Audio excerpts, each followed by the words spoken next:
Yep, I'm on. Good evening. The Charter Township of Plymouth Board of Trustees regular meeting for Tuesday, April 12th, 2022 will come to order. Mr. Clerk, please take the roll. Trustee Stewart. Here. Trustee Monahan. Here. Clerk Vorba here. Trustee Dorshevitz. Here. Trustee Kermy. Here.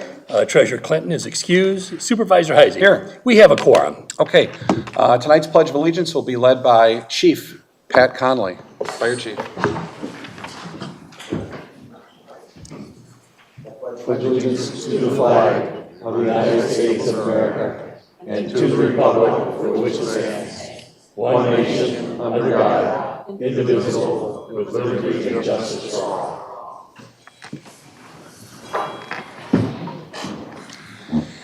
At our next meeting, we'll have a formal swearing-in ceremony for Chief Conley. He was already sworn in officially last week, so that we had a proper transfer of command. But once he gets his uniform, we're still waiting for that. There's some supply chain issues that we're dealing with, so we'll make sure that you're all set for that. Okay, we also have this week, this is Public Safety Telecommunicators Recognition Week, and as we always do at this time of year, we have a proclamation for National Public Safety Telecommunicators Week, and this is to honor and recognize our folks in the police department, often called dispatchers, telecommunicators, but no matter what, as long as you're there when we dial 911, that's the important thing. And our dispatch service does a terrific job, not only for the citizens of Plymouth Township, but also the city of Plymouth. We provide dispatch services for both the township and the city. And you do a terrific job. So at this time, we have Cindy Fell, who is the supervisor of the dispatchers, and who is with you tonight? Jay Kosicki. And if you two of you could come forward and accept the proclamation, we'd really appreciate that.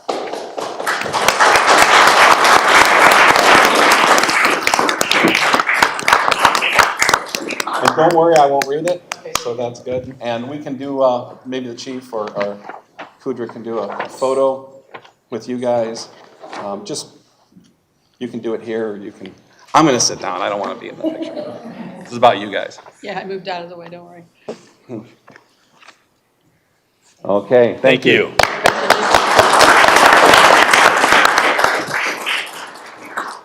So item C is approval of the tonight's agenda. I do have one change. I'd like to take item DC and move that into the new business as item 1A, item F1A. That would be the local governing body resolution for the charitable gaming license, and that'll be made clear once we get to that item. So I need a motion to approve tonight's agenda. Mr. Supervisor. Mr. Clerk. I move for the approval of the agenda for Tuesday, April 12th, 2022. Motion is made by Clerk Vorba. Is there a second? Second. Second by Trustee Monahan. All those in favor signify by saying aye. Aye. Okay, item D is approval of the consent agenda as amended. Any comments or questions? We do have, I know Cindy was here regarding the device, but Deputy Chief Kudra can handle that as well. If you have any questions. Well done summary. That way you don't have questions when you do your homework like that, right? I think your mic is off, Chuck. It says it Don, is. he's Anyway, just not well loud done. Okay. Mr. Maybe Supervisor. your colleagues will learn from that. Okay, Mr. Clerk. I move for the approval of the consent agenda for Tuesday, April 12th, 2022, as amended. Motion is made by Clerk Vorba. Is there a second? Second. Second by Trustee Monahan. I believe this does require a roll call vote? Correct. Supervisor Heisey. Yes. Trustee Kermy. Yes. Trustee Dorshevitz. Yes. Clerk Vorba, yes. Trustee Monahan. Yes. Trustee John Stewart. Yes. Motion carries. Okay, very good. Item E is public comment, but if you're here on the Elks Lodge project, we're going to reserve that until we get under new business. So if it's a non-Elks Lodge project, I think you... Non-Elks Club. Non-Elks Lodge, okay. Good evening. My name is Paula Bowman. I am a Plymouth Township resident. I am speaking tonight from the League of Women Voters. I am the co-president of the League of Women Voters of Michigan, but tonight I'm here on behalf of the League of Women Voters of Northwest Wayne County, and I am reading this statement on behalf of Carrie Moon Dupree, who is the president of the local League of Women Voters of Northwest Wayne County. The League of Women Voters of Northwest Wayne County and other election advocacy groups are marking today, April 12th, as Thank Election Heroes Day. Voting in elections is how we, the people, have a say in the decisions that impact our lives, from the jobs in our communities to the health care we have access to. Election workers are like other essential workers that support our communities. Our democracy depends on election workers. Despite the pandemic, they put their lives on the line to do their jobs, allowing us to cast our votes safely and securely, and then counting every one of them to ensure our voices could be heard. We are grateful and strongly support our Secretary of State, our county and local clerks and their staffs, and the thousands of poll workers that work at every Michigan election. Our election officials are critical in the functioning of our elections. They're our friends, neighbors, and fellow community members. It's essential that we lift up these officials as the heroes they are, and that the federal government, as well as the state, provide the financial resources necessary for our Board of Elections to have the staff and resources they need to run local elections. We urge the public to come together to thank our election workers and let them know how grateful we are that they count every vote and protect our freedom to vote. The League of Women Voters thanks Mr. Vorva, his staff, and all of the Plymouth Township election workers for all of the excellent work they do to keep our elections accessible and secure. Thank you. Thank you very much.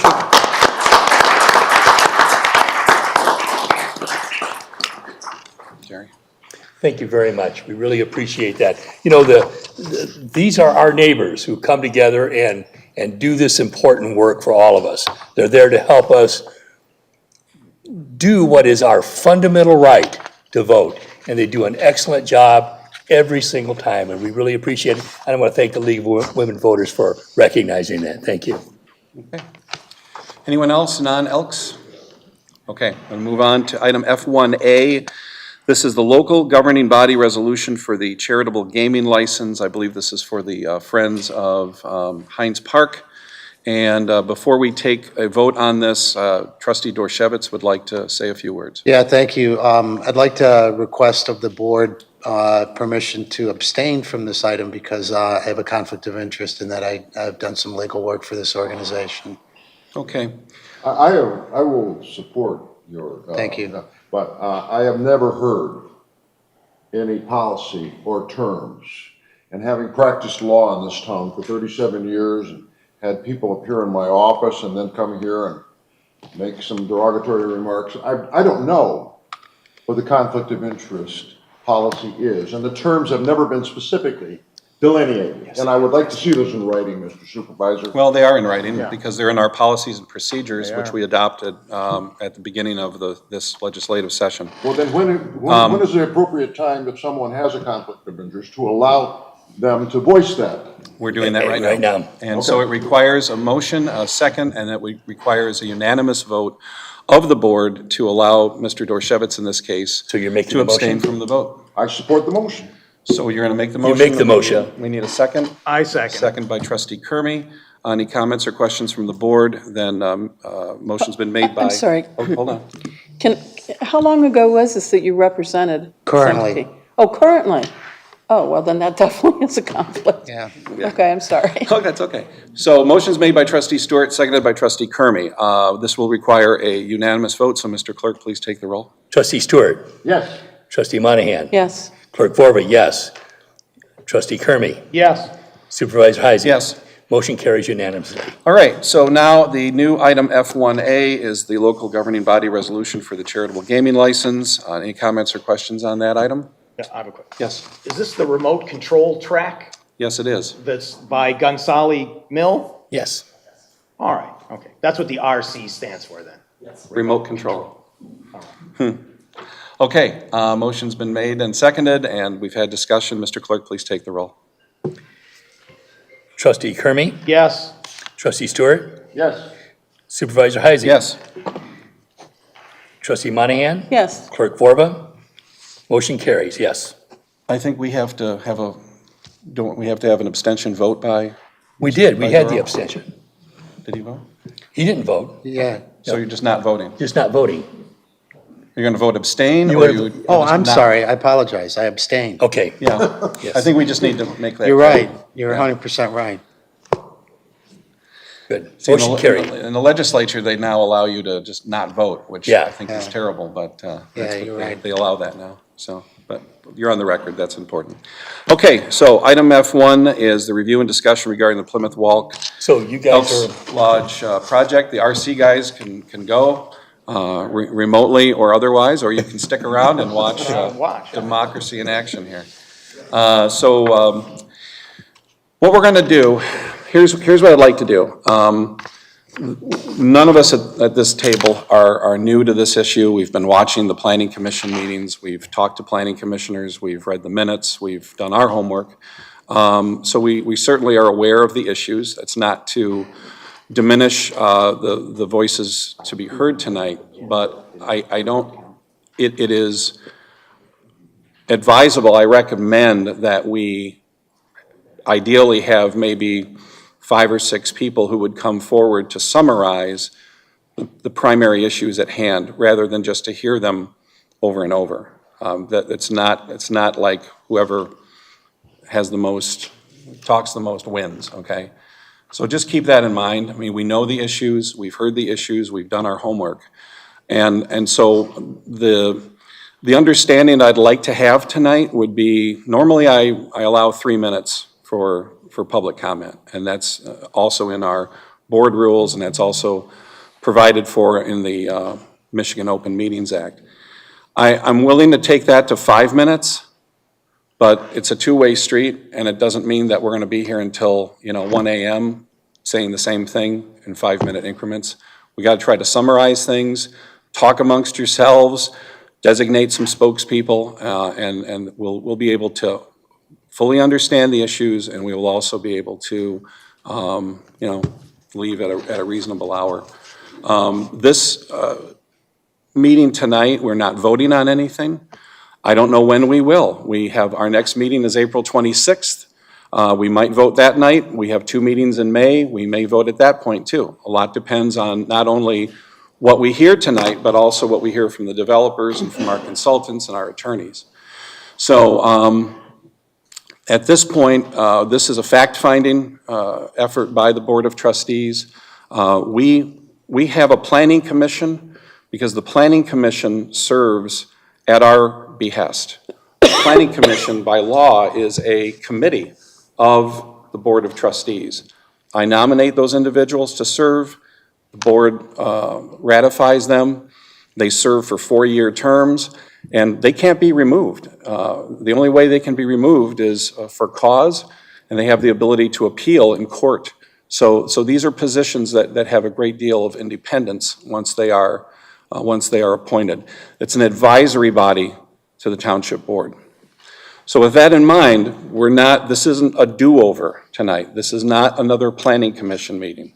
This is informational for the board so that we're better educated, so that we can ask questions of our support staff, of our attorneys. We also have the developers here tonight too. We hope to hear from them, and we hope to hear from you. But if we can do this as efficiently as possible, we can all get home and possibly enjoy the rest of the evening. We had a beautiful sunset last night, and it'd be great if we could see another one here tonight. But we certainly do want to hear what's on your mind. Okay, what we're going to do to start things off is let's start with our planning. Let's go. I'm going to just do something I usually don't do. I'll just make some introductions. So we have with us tonight, we have our township attorney over there, Kevin Bennett. And starting over there, we have Nani Wolf, who is our assistant planning consultant. We have Laura Haw, who is our primary planning consultant. We have Jeremy Schroet, who is our township engineer. Of course, you know all of us. In the audience, we have Steve Mann, who is our special counsel for brownfield redevelopment. So you may be hearing from several of us here tonight. I may jump in as well from time to time. I'm going to ask that Laura Haw start us off and then kind of walk us through what has brought us to this point, what the recommendations are of the Planning Commission, and then I will entertain any other information that we need from the engineer, if anybody else and the consulting staff wants to chime in. And then I'd like the developers to come forward and briefly explain the project, because again, we know the project, we're very familiar with this, we've been doing our homework, but we'd like to expand more on what the terms of the PUD or planned unit development might look like. Okay, because that is sort of that's the additional new information which the Planning Commission was not involved in. Basically, the charge that we got from the Planning Commission was recommend the PUD with certain stipulations, and I think that those stipulations have been tentatively agreed to by the township and the developer. So Laura, just take it away. Oh, sorry, John. Supervisor, if I may please. Would you consider a 12-minute limit for each of the 4 presenters? 12 minutes is good enough for a Jesuit sermon, a homily out of the University of Detroit Seminary, and a Princeton Seminary sermon. I would like to suggest 12 minutes and not more for Township Engineer Schrott, Planner Haw, Attorney Mann, and yourself as an advocate or presenter. Thank you, but this is a very dynamic presentation, and I expect that we're going to get questions amongst the board and others that may go beyond those types of set term limits. Are there any limits on the 4 presenters? No, the presenters are here for your benefit, to educate you on the project and to answer questions that you might have. So, Laura, why don't you get us started? Thank you, Supervisor Heisey. Good evening, trustees. I will keep this portion short to allow for comment. Just a little bit of background about a planned unit development.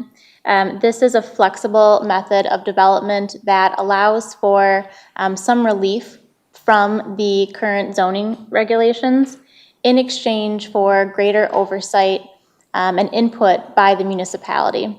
A PUD also allows for a more involved and lengthy public process to ensure that the community's voices are heard. Usually there is also a community benefit associated with a planned unit development.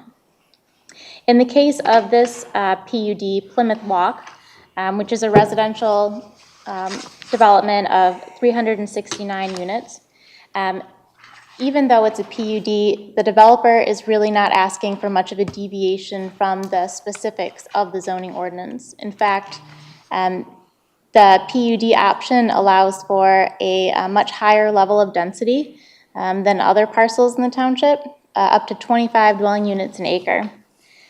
And the applicant is asking for just below 11, which is the typical dwelling units per acre for multifamily residential.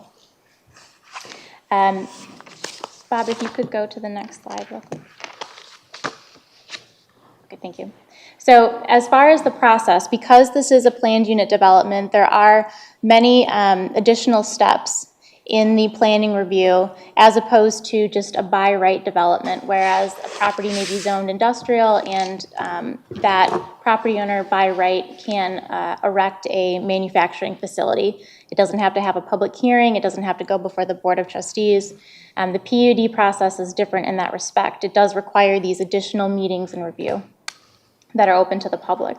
So October 20th, 2021, the Planning Commission held their first public hearing, and after lengthy public comment, postponed a decision to allow the applicant some additional time to revise those plans.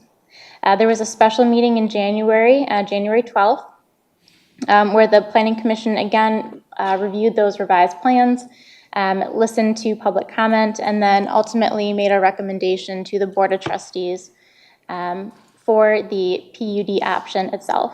And then, of course, April 12th, this evening, where we are discussing the project with no action.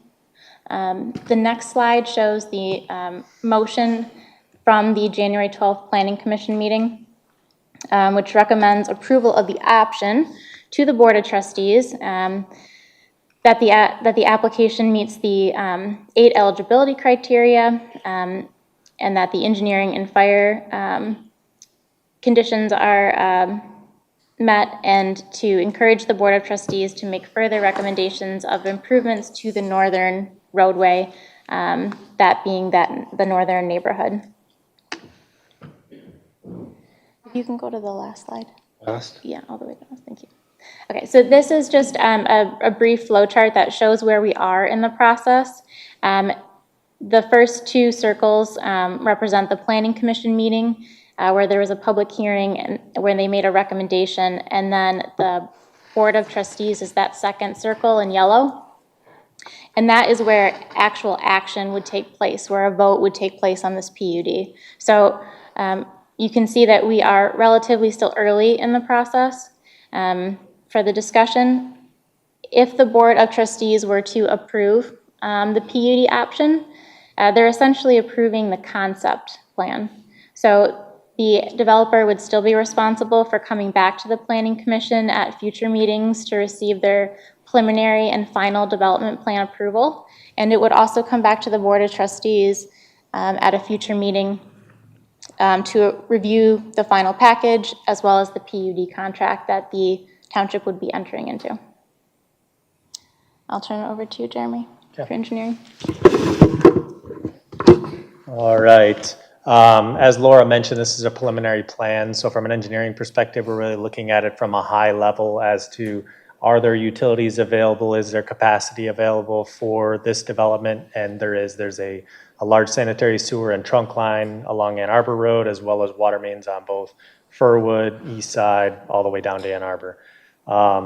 The other things we're really looking at is, did the developer provide space for stormwater detention? Do they have the applicable, do they meet the standards in general of what we would require moving forward? And do we need to remove any buildings or anything like that in order to fit what we need to fit from an infrastructure perspective? And that review suggests that we don't, that we can move forward to engineering review and continue the process.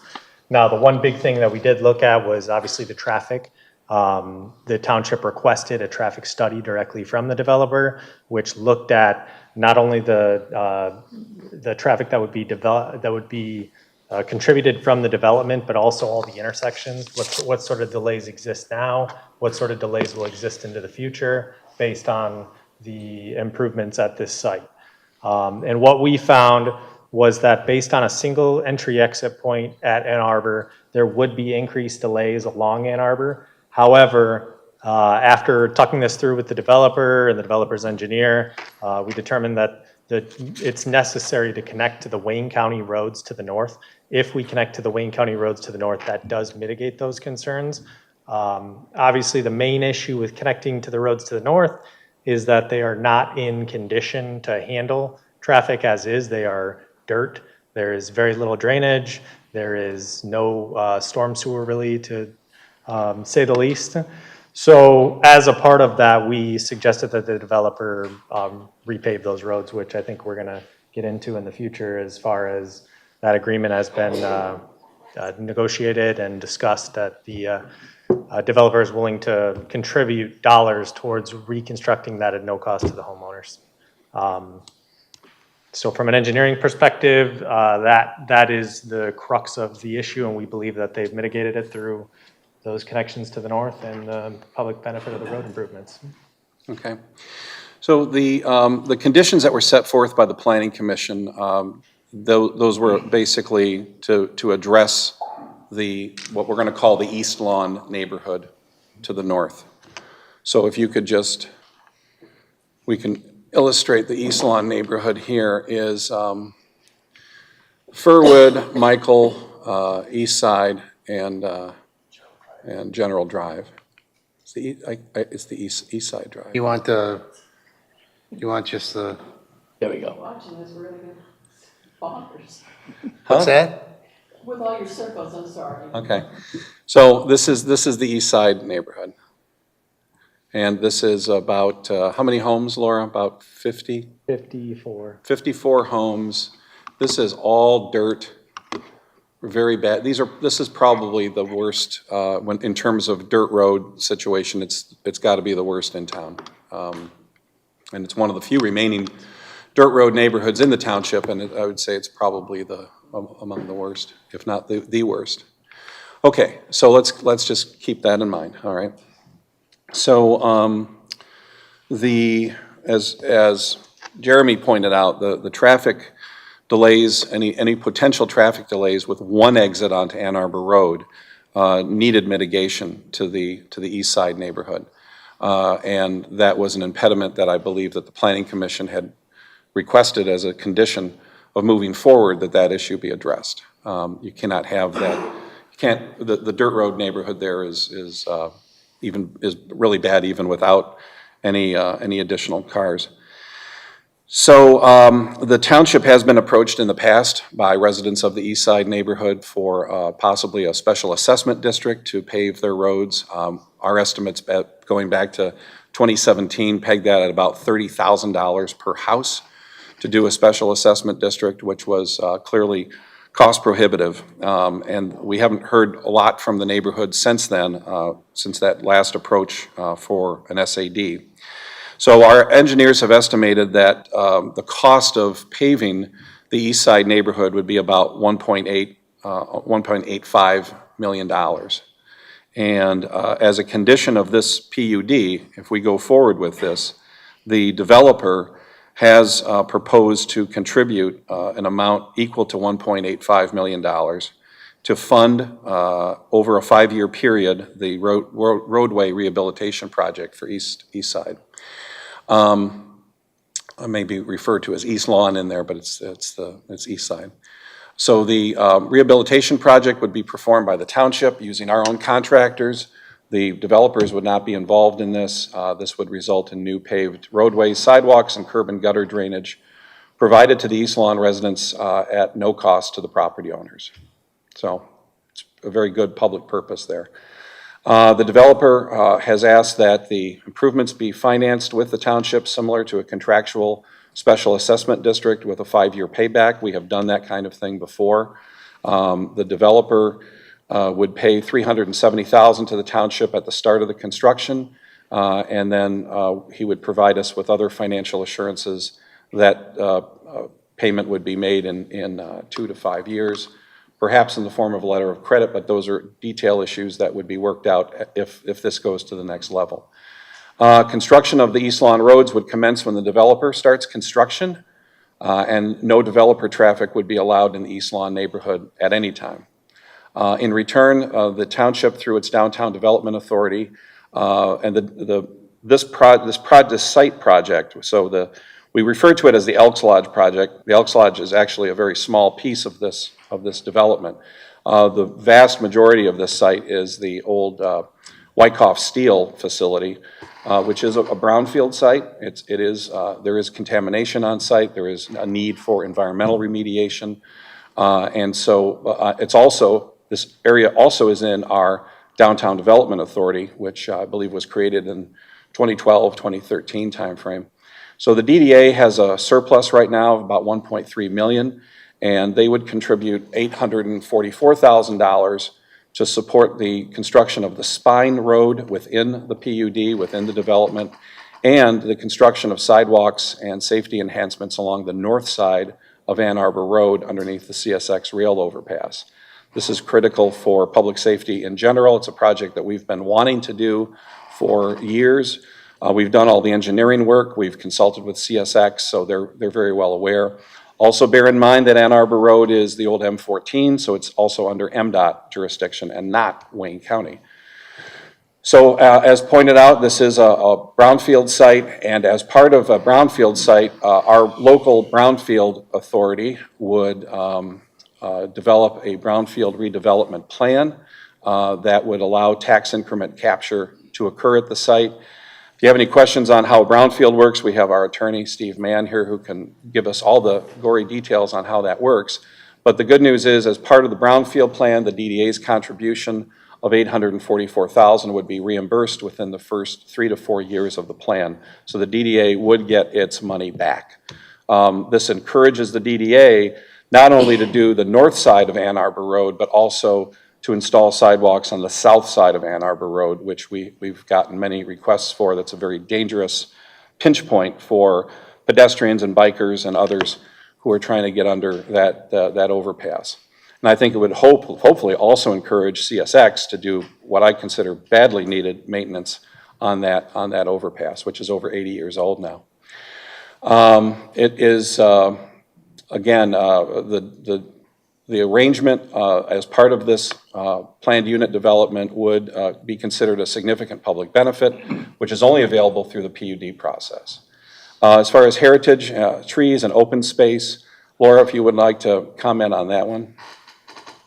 Certainly. So the concept plan has been revised since the initial original development to preserve as many heritage trees as possible with the number of buildings proposed and the infrastructure needed to accompany that. The proposed plan today will preserve many more trees than the original 2013 proposal for senior living, and in part due to the recent tree ordinance that the township had adopted. There will also be a green space along the east and north property boundaries of a minimum of 50 feet, and a 4-foot berm has now been added along the north property line at the request of homeowners.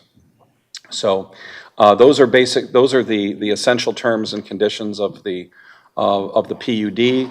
The PUD, if later approved by this board, would, as Laura pointed out, would go back to the Planning Commission for fine tuning, and then ultimately a PUD becomes a contract. It's a legal contract between the township and the developer, which then both sides are obligated to follow going forward. And so that becomes a binding agreement.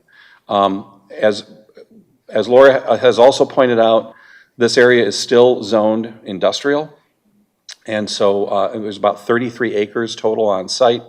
So as an industrial site, it could be used for a variety of industrial-related purposes, including but not limited to self-storage facilities, an Amazon-style warehousing facility, heavy industry, manufacturing. Think about like Webasto on Haggerty Road and Schoolcraft. So these are just some of the things that would be allowed in an industrial district. That means no trees, trucks, light issues, and no improvements to the East Lawn neighborhood. So any other questions at this point for either Laura, Jeremy, or Steve Mann from the board? So there's no environmental audit, and there's contamination there. And there's an up or down vote scheduled for 14 days from tonight. No, it's not true. No. April 26th. Well, I didn't put that there, but I've made it clear that April 26th is our next meeting, and it may happen at that meeting, I don't know yet. And as far as an environmental review, any brownfield plan has to be approved by the township's Brownfield Redevelopment Authority. That then is in the form of a contract and a legally binding document. That then has to be taken by the developer to the state of Michigan, to the Department of Energy and Great Lakes, for extensive approvals and studies and tests and things like that. If you think about the courthouse grill site, now that's a brownfield site in Plymouth Township as well. That brownfield agreement is still under review by the state of Michigan. So it's a very extensive analysis that takes place. Steve, do you have anything else you want to add on that? Just add that. You have to come up. Thank you. I just add that the brownfield plan will come back to the township board as well for approval. Correct. Yeah. You raise a good point. This was clean, hold on. This site was cleaned up over 20 years ago, 25 years ago, to the EPA standards. So what has made it so dirty since? You can see there's monitoring wells there. So it seems like a brownfield site is a stretch. Most of the pollution there, I remember it, was sulfuric acid poured on the ground. So I'm trying to understand why it's so dirty after it was cleaned up 25 years ago. Well, because now if the developers want to come forward and answer that as well, you're free to do so, but it's my understanding that because you're building residential units on site, that you cannot utilize all of the property, and that other site parts of the property have to be remediated to, modern environmental standards. Well, Would there's any of you guys like to comment on that? Is there a phase one that's been done and a phase two already? Absolutely. I mean, with the phase one is the fact that there was a steel mill there, and phase two is that there've been a variety of borings taken over the years. I mean, it's still considered a contaminated site. So, Well, when it was going to be developed as a senior facility, it was never proposed to be brownfield. well, that was on the developer. So, All right, well, that's my point is that it's a stretch to make it brownfield. And I don't, Not necessarily, because standards change, and at any given time, either the state or the federal government can come back and say, we want you to do X now. When I was a city commissioner in the city of Plymouth, we had closed our dump that we had years and years ago. 50 years ago, we closed the dump. According to the EPA standards, they came back later and required us to reclose it according to new standards, and it cost us thousands of dollars. So this is a fluid situation. You have different administrations involved in the federal government, and you always have to, be aware of the CERCLA and RCRA regulations that change as administrations and change in either the bureaucracies or in the federal government. and if you look at a brownfield plan, let's look at the two active brownfield plans that we have right now in the township. One of them is Courthouse Grill. And there you have environmental contamination that leached over from the Burroughs building. I don't think that is anywhere as serious as what used to be at the Wyckoff Steel site. The other site is the Phoenix Mill. And really, that's really a stretch to think what the environmental issues are there. You may have had asbestos in the building. You may have had some underground storage tanks, but that's about it. I mean, so the brownfield law is very flexible. It allows the developer the ability to do the financing that they need to do to help finance their project, to make it more attractive to investors. And it also, in this particular case, provides a great benefit to the township through its DDA, because the brownfield plan would reimburse the DDA for the contributions that are being made by that organization. So again, to summarize, I mean, I think a brownfield plan in the 21st century is very flexible. It's a very commonly used economic development tool, and it would be an ideal fit for a former heavily contaminated facility like this. Couple comments. So if a property is designated a brownfield, what does that mean in terms of the tax revenue? Steve? Thank you. So brownfield is similar to a downtown development authority, or LDFA. They're tax increment entities. When you designate a parcel as a brownfield and adopt a brownfield plan, essentially what that does is it freezes the taxes at the current level, the taxable value, and then any increases in that taxable value due to redevelopment or whatnot results in increased taxes. Those increased taxes are captured. So the taxes that exist on the parcel now based on taxable value continue to go to the taxing units such as the township, the college, the county. But once the development is finished and the taxable value increases and the taxes that are paid increase, those increased taxes are captured by the brownfield and used to reimburse the township or the developer for eligible activities on the site. Brownfields are parcel by parcel basis as opposed to a district like a DDA. So if there's no redevelopment, there's no incremental taxes there, so you're not they're not taking money out of the township's pocket because that money wouldn't be there because there would be no development. That's correct. They're creating wealth, basically. Creating wealth, yeah. The other thing that it does is, as Supervisor Heisey mentioned, the plan anticipates to repay the DDA for its investment in 3 to 4 years, and then repay the developer for their eligible activities on the site in the next 8 years, I believe, through year 11. And then, in the final years, you're also allowed to continue capturing the local taxes to set aside in your brownfield revolving fund for future use and other brownfield sites in the township. So how many more years after the 11 could brownfield be captured? It's dead. I think it's about a period of 15, if I remember right. But I believe the developer's consultant estimated that the brownfield plan would last 11 years, with the first 3 to 4 years going back to the reimbursement of the DDA. Mr. Mann, who decides whether this is a brownfield development? That's up to the Brownfield Authority based on the environmental tests that are done on the site. Okay, so there's testing that had been made on the site, and it's now determined to be brownfield. Were you at the planning commission meeting that took No. place? No, I So you was don't know if they discussed whether or not there was a brownfield development on this property? I'm not aware of that. I wasn't there. Okay. I don't think so. Bob was there. I Yeah. don't think it was discussed. Wasn't discussed? No. And I was talking to some of our residents in the township. One of the things that was concerning to them is that now we have, no offense to you, Mr. Mann, but you're going to be counsel for this project. And this project can be very expensive in terms of attorney's fees. Who's going to be paying those? The Brownfield Redevelopment Authority. Okay, so let me ask you this, maybe you can answer this then, Kurt. Those monies that are set aside for the Brownfield Authority, is that money that we would have otherwise had usage of for something else?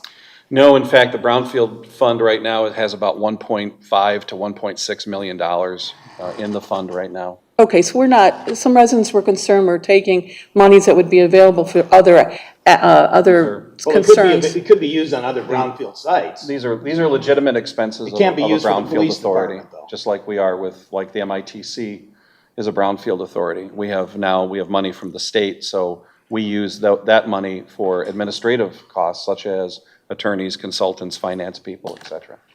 So, Brownfield can be a nirvana for law firms, you're right.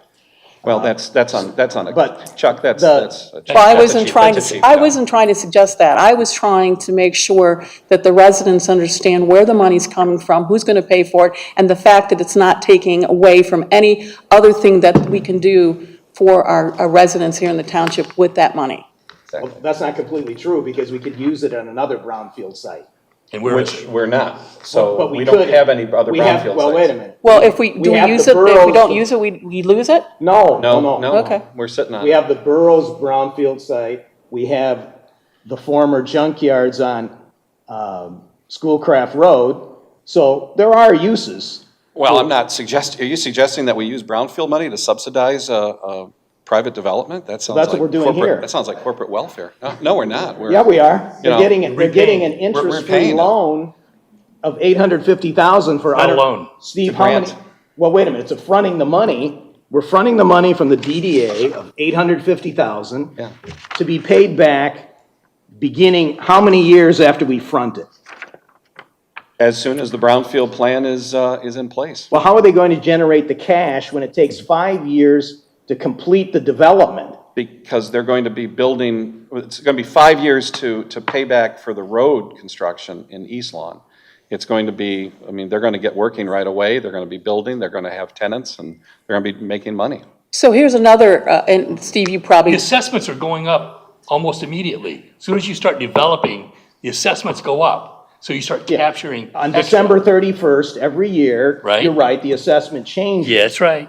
But there probably won't be enough money to start paying or getting TIF. There won't be enough TIF money to make payments on that $850,000 in Yeah, the it first year or two. Yeah. So when is the clock starting? Whatever the amount is, will be what will be repaid. I know, it could only, it's possible it could be $20,000. And it'll take 3 to 4 years to repay the DDA. Okay, It's an so, 11-year 40 years brownfield to plan. replace $850,000 while you're under construction.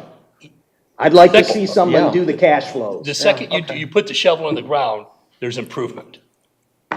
No, but it's only the value of the improvement you put in. Is that or is it not an improvement? Just putting the shovel in is not. Yes, it is. You've got to pour concrete, you've got to build The buildings. second you That's what they're start doing. doing any improvement is an improvement. Ask the assessor. Walk over there, Mr. Kermy, and ask the assessor. That's the way the taxes are done. I know.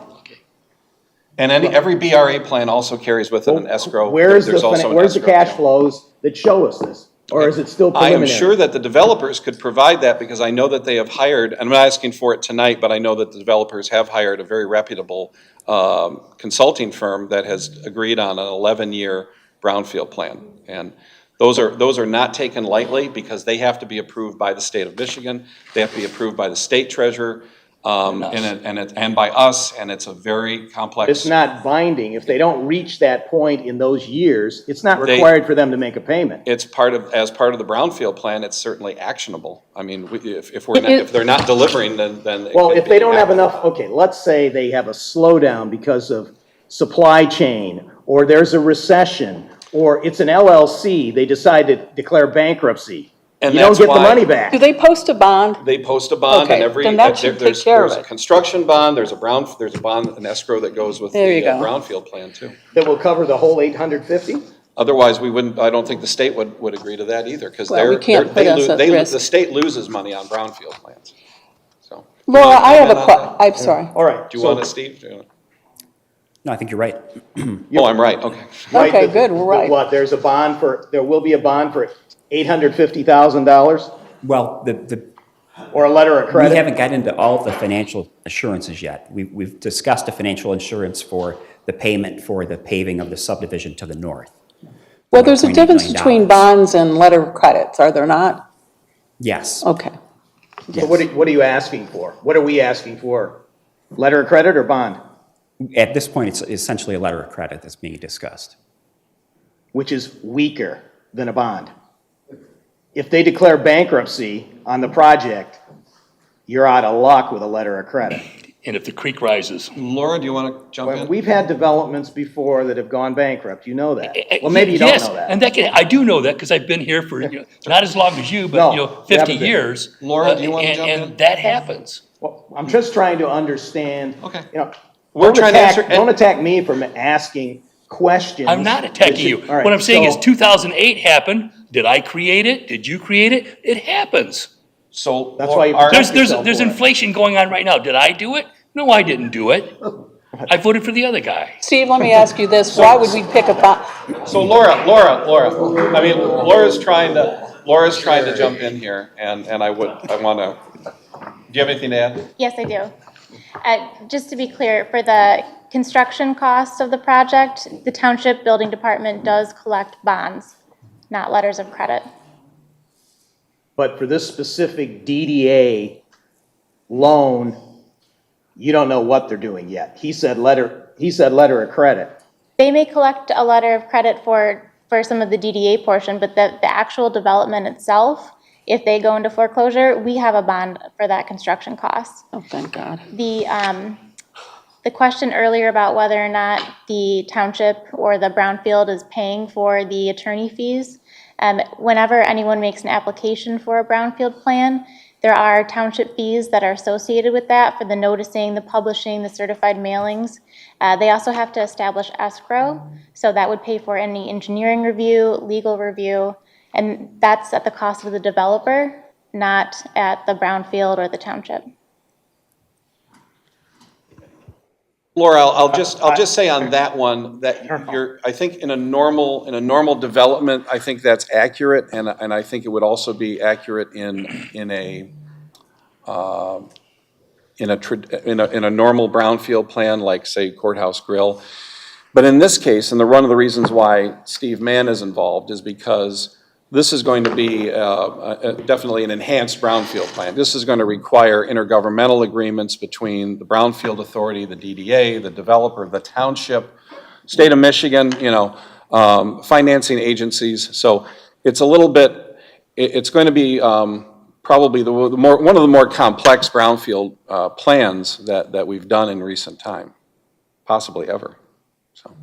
Laura, can I i.e., ask we you are a going to question? spend legal fees that will not be reimbursed by the developer. Yeah, legal fees that are coming out of our $1.6 million brownfield surplus that I can't spend anything on. I can't spend it on anything, I'd love to spend it on police cars and fire engines and stuff, but I can't. I'm very limited in what I can do with that The money. money's burning a hole in our pocket, huh?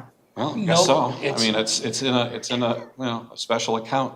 Laura, I'm sorry, just a quick question about the 5-year period for the developer to pay the agreed-upon estimate of what, if this road ultimately is developed in East Lawn. Is that something that's normally done in other projects, that we would advance them part of the payment to do that? And do we charge interest on that? I'm not aware of interest policies for other communities. I think that would be for their legal team, but I think, Jeremy, you have experienced this with similar infrastructure improvements.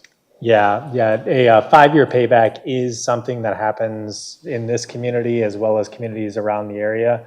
It is eligible for both existing roadways and proposed roadways. So in this instance, we could have gone after an SAD that would have included the development and the East Lawn.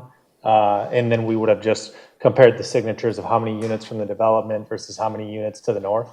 So that's part of the reason why we got into this whole discussion, is we could have gone the SAD route from the beginning. But if there's an SAD and there's an assessment against each of the property owners, if they don't pay it off immediately, then there's interest.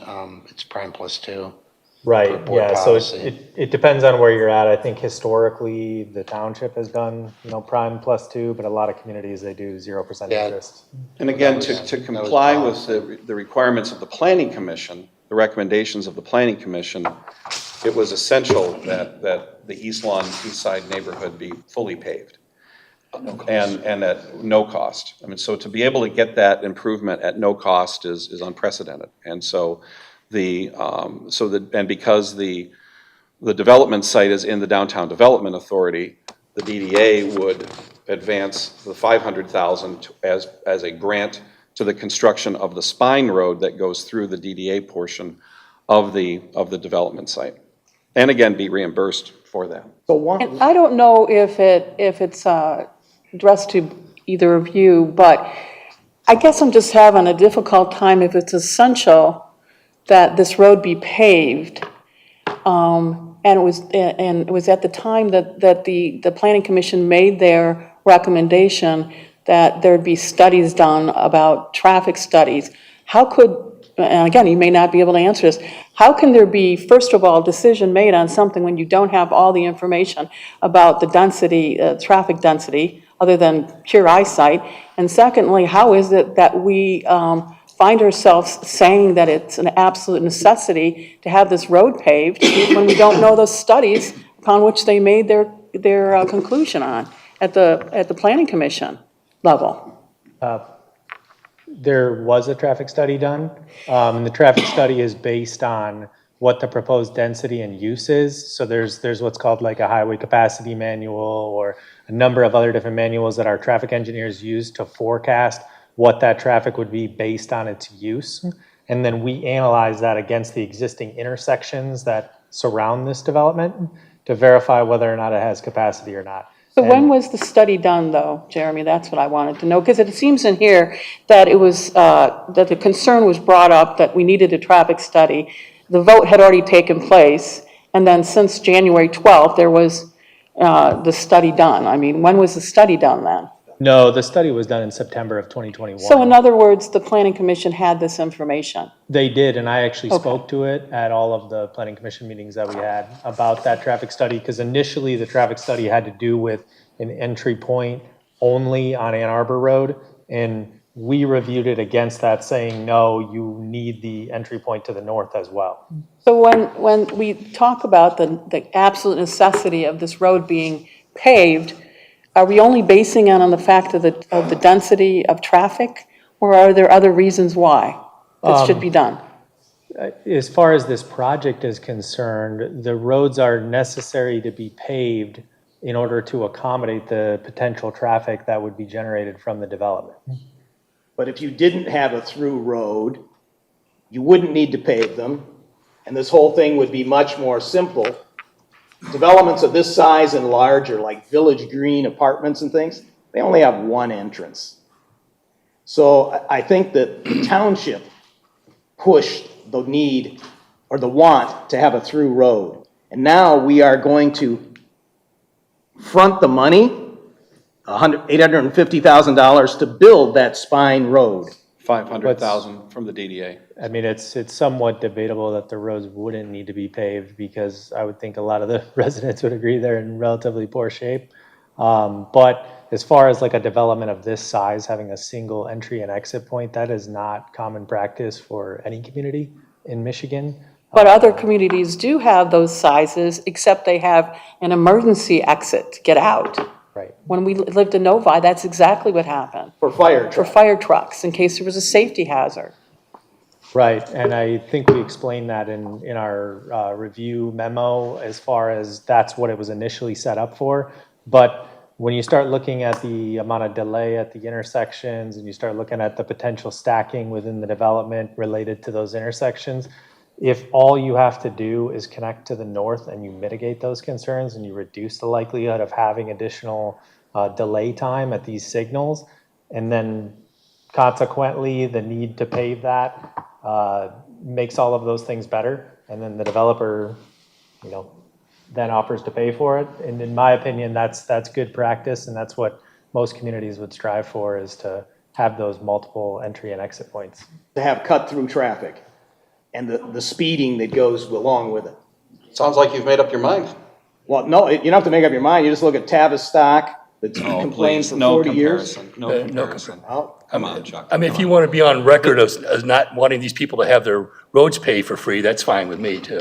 Well, remember, when you get something for free, Yeah, there's always a string. yeah. Oh, There's no such thing as a free lunch. now we have conspiracy theories. That's No, good. I it's love just, those. you get a busier road. It's not a conspiracy on. theory. You get a So- busier road. When the developers first came to town, they pitched, one of the pitches that they made was that there was going to be access to the north so that their residents could walk, bike, and jog safely from the new development onto Ann Arbor Trail and go into downtown Plymouth. Pedestrian access. All access, walking, biking, I don't jogging, recall it driving, being okay, Chuck, vehicle. cars too, all right. So it was critical when they made the initial pitch that there would have to be access to the north.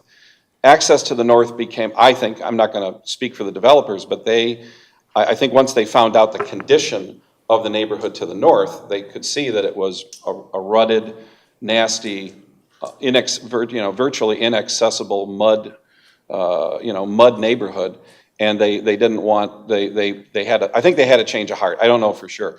Then they said, well, we're going to just block that off and have fire access. Fire didn't like that, and so basically it came down to, if you're going to have access to the north, which we need for fire and safety purposes as well, and if you want to make downtown Plymouth an amenity for your folks to go down there, you've got to do something to help the neighbors to the north. I mean, you cannot be stomping over the East Lawn neighborhood and rutting up their roads and ruining their roads even further. So the public benefit that is provided for in a PUD is the ability to compel the developer to make a substantial public benefit as part of their project. In this case, it is the paving of the East Lawn neighborhood, which will be a substantial, long-awaited, long-hoped-for improvement to that neighborhood.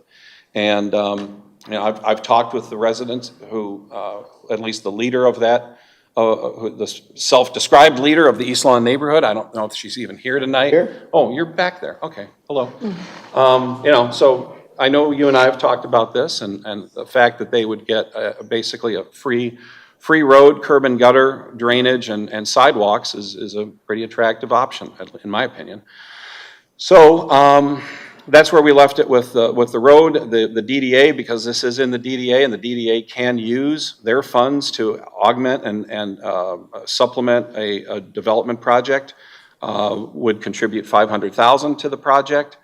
That is the DDA's contribution to the plan. The developer's putting in $1.85 million to pave East Lawn, and allowing us to do it at our direction, because they don't want to be involved in that.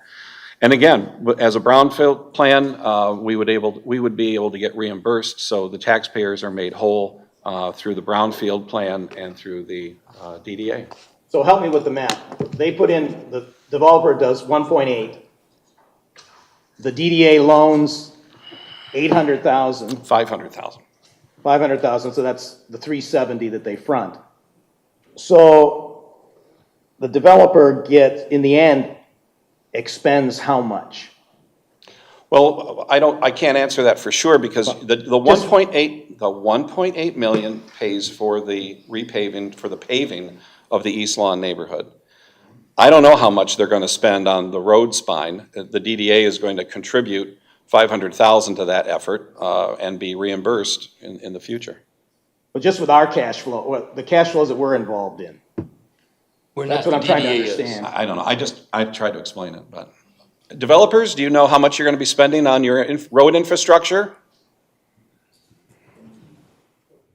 I'm more concerned of what we're going to be spending on the developer's infrastructure. We're not. We're providing, the DDA is providing a grant of $500,000, which will be reimbursed. So, good evening. Thank you very much for your time. I'm Alex Martin. I'm the president of Toll Brothers Midwest Division. I'm physically here in Detroit, but I oversee everything we do here between Detroit, Chicago, and Minneapolis. Obviously we have a larger development team. We have a lot of folks here, from land development to planning to Pomeroy living, as well as toll. So if there's any questions, we're an open book. We'd love to, keep this process moving. As it relates to the question on the Spine Road, current estimates for that road it's about $2.5 million to build that road. So if it wasn't a through road, your costs would be lower because you wouldn't have to meet Wayne County standards, correct? The profile is pretty much the same. So yeah, we But typically you build. you do not have to have a road that meets Wayne County standards, that's a private road that's internal to your development. No, I mean, Yeah, for the most part, the road that they had laid out before it was going to become a Wayne County road would have been about the same specifications. Wayne County is a pretty standard road that's developed based on AASHTO standards, which is national. Even if it's your own private road and they're not going to have public traffic on it? Yeah, and we actually have standards in the township ordinances too that relate directly to private roads, and those are mainly developed around AASHTO standards, which are a national standard. We typically develop to the higher standard because ultimately, we're going to have bonds and maintenance bonds, and the best way to make sure that money comes back to us beyond the capital investment is make sure that road stands up. So we'd rather build to the higher What we spot. want to avoid is what we've got right now in some of our subdivisions where, and I know there is one at the extreme west end of town. It's right near North Territorial and Napier. I don't think it's not one of your projects, but it's a condominium development, attached condos, and it's one of the Andovers, but it's attached condos, and they're up near Napier. Their road is just it's a glorified driveway, and I know they've been complaining about that for years because there's lack of parking, storage, trash, things like that, and I don't even know, I have no idea how that got approved, but it's barely a road. It's very, very narrow. Absolutely. And Toll Brothers, we've been operating in the Detroit market since 1999. And let's be honest, we're a business, we're a for-profit business. Our best marketing tool is not the community we're building today, but the communities we've built in the past. We always challenge customers when we have a community and they're questioning its viability, go down the street to ABC Estates or specific communities, Island Lake of Novi, Northwood Hills Golf Course. Drive through those communities are 10, 15 years old now and see the quality of what we've built. We're not, I think it was concerned about bankruptcy. I mean, we're a publicly traded Fortune 500. We don't go bankrupt. So, the concern about the partnership, even 2008, not one top 5 public home builder went bankrupt. So, we've got a $2 billion balance sheet. We've been in business for 60 years. We operate in 24 states, 50 markets. Is there a possibility, of course? Bankrupt. I'm sorry? General Motors went bankrupt. They were 100 years in business. Okay, well, Yeah. apples Anyway. and oranges Yeah. and bad So- leadership, so. Absolutely, but long story short is, our communities are our best marketing tool. So again, I'm very proud of what we've produced, and I would challenge anyone to please go visit our communities. Are they perfect? Absolutely not. But from an infrastructure standpoint, to answer the question of the quality of the roads, we understand if you drive through a site, I mean, we all live in Michigan, we know how bad the roads are today. You notice those things. So certainly we put the extra dollars in to make sure it's planned and executed correctly. So. Okay, John? Okay, there are people living in single residences south of Ann Arbor Road, across from the Elks property. There are people living in the I'm sorry, the Mud neighborhood, north of Ann Arbor Road. This proposal is for 500 plus people to live in a Toll Brothers high-rise development? No, John, it's 1,000 was they presented Okay, I'm last, corrected. 1,000 people. It's 1,000 people and a significant issue. That is an absolute non-starter for me.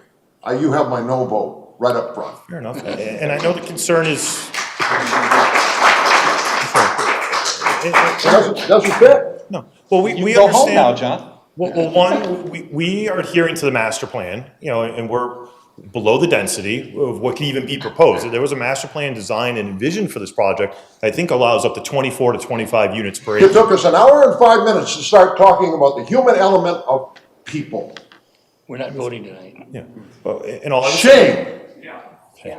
all I would say is the traffic, which was the major concern. If we look at the traffic study, we try to use data to drive our decisions. You don't have an MDOT traffic Stop study. interrupting him.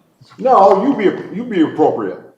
So. I want facts. And- The Toll Brothers has a reputation. You do not have an MDOT traffic study. Well, MDOT doesn't publish the traffic studies, Okay, consultants fine. do, and they End of use an discussion. MDOT, You've or actually it's a answered my question. national. And Chuck tells me thanks you for educating me. It's 1,000 people?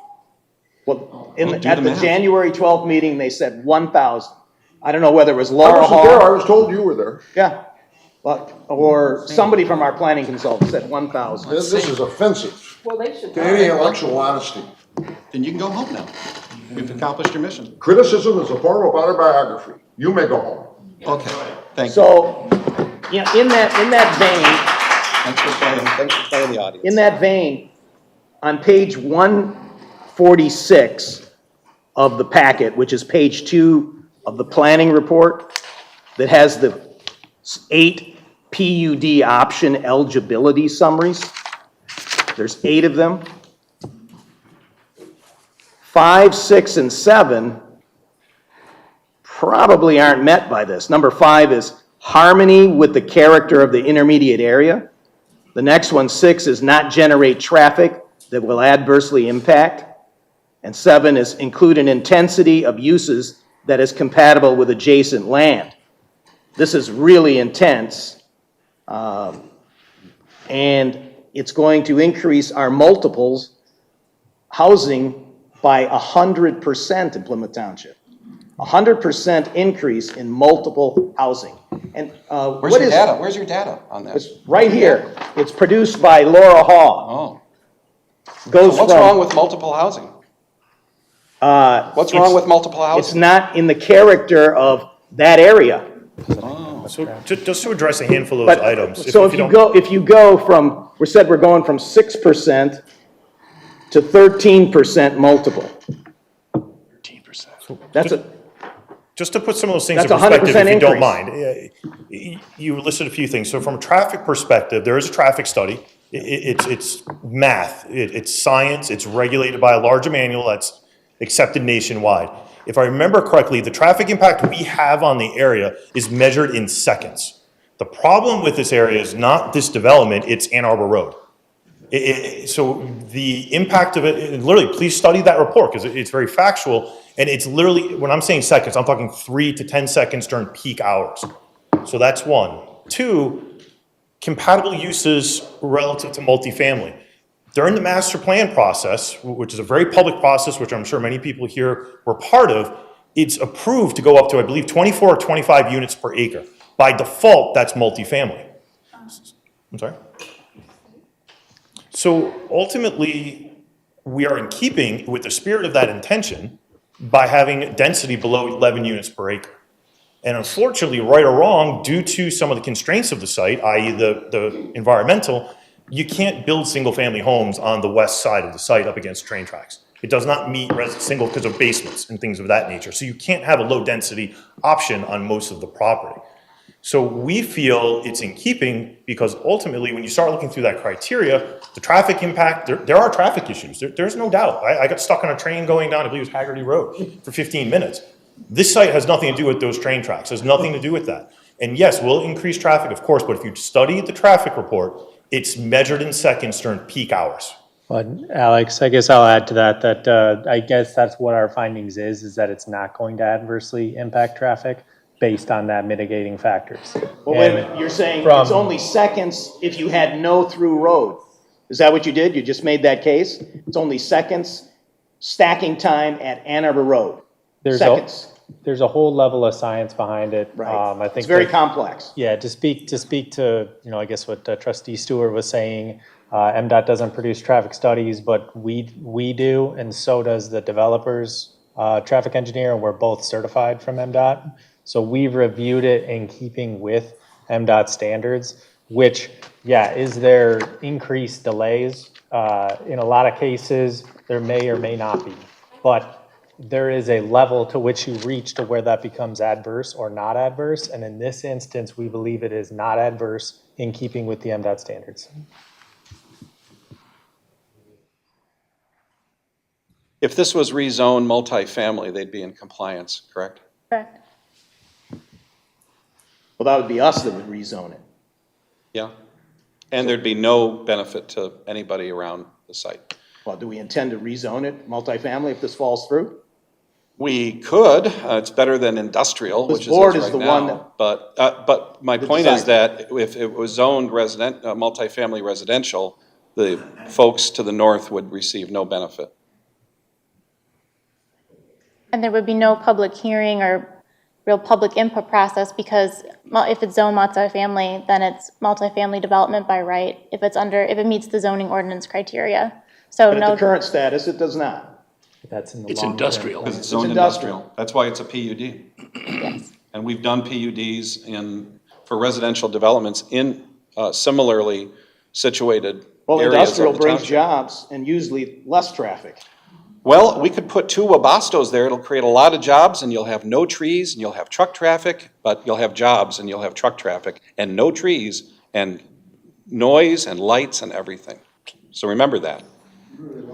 And I think it's important to remember the long-term plan. I don't. He's already made up his mind, so. And I think it's important to remember the long-term plan. You're not thinking for me, I'm trying to bring out the issues. You're advocating industrial now, so. No, But I'm the not. intent You're of twisting. this body Creates jobs, you just said it would. was to be residential with units in the mid-20s, unit density in the mid-20s. That was the intention of this property as it was delineated through, I call it the master plan. It may be called something different, You're but talking about the senior proposal that was done several years ago? Or are you just talking about the master plan itself? it's the, is it called the future But use plan? township future use master plan, yeah. None of these so-called traffic studies included Ann Arbor Trail. Omission. Intellectually dishonest.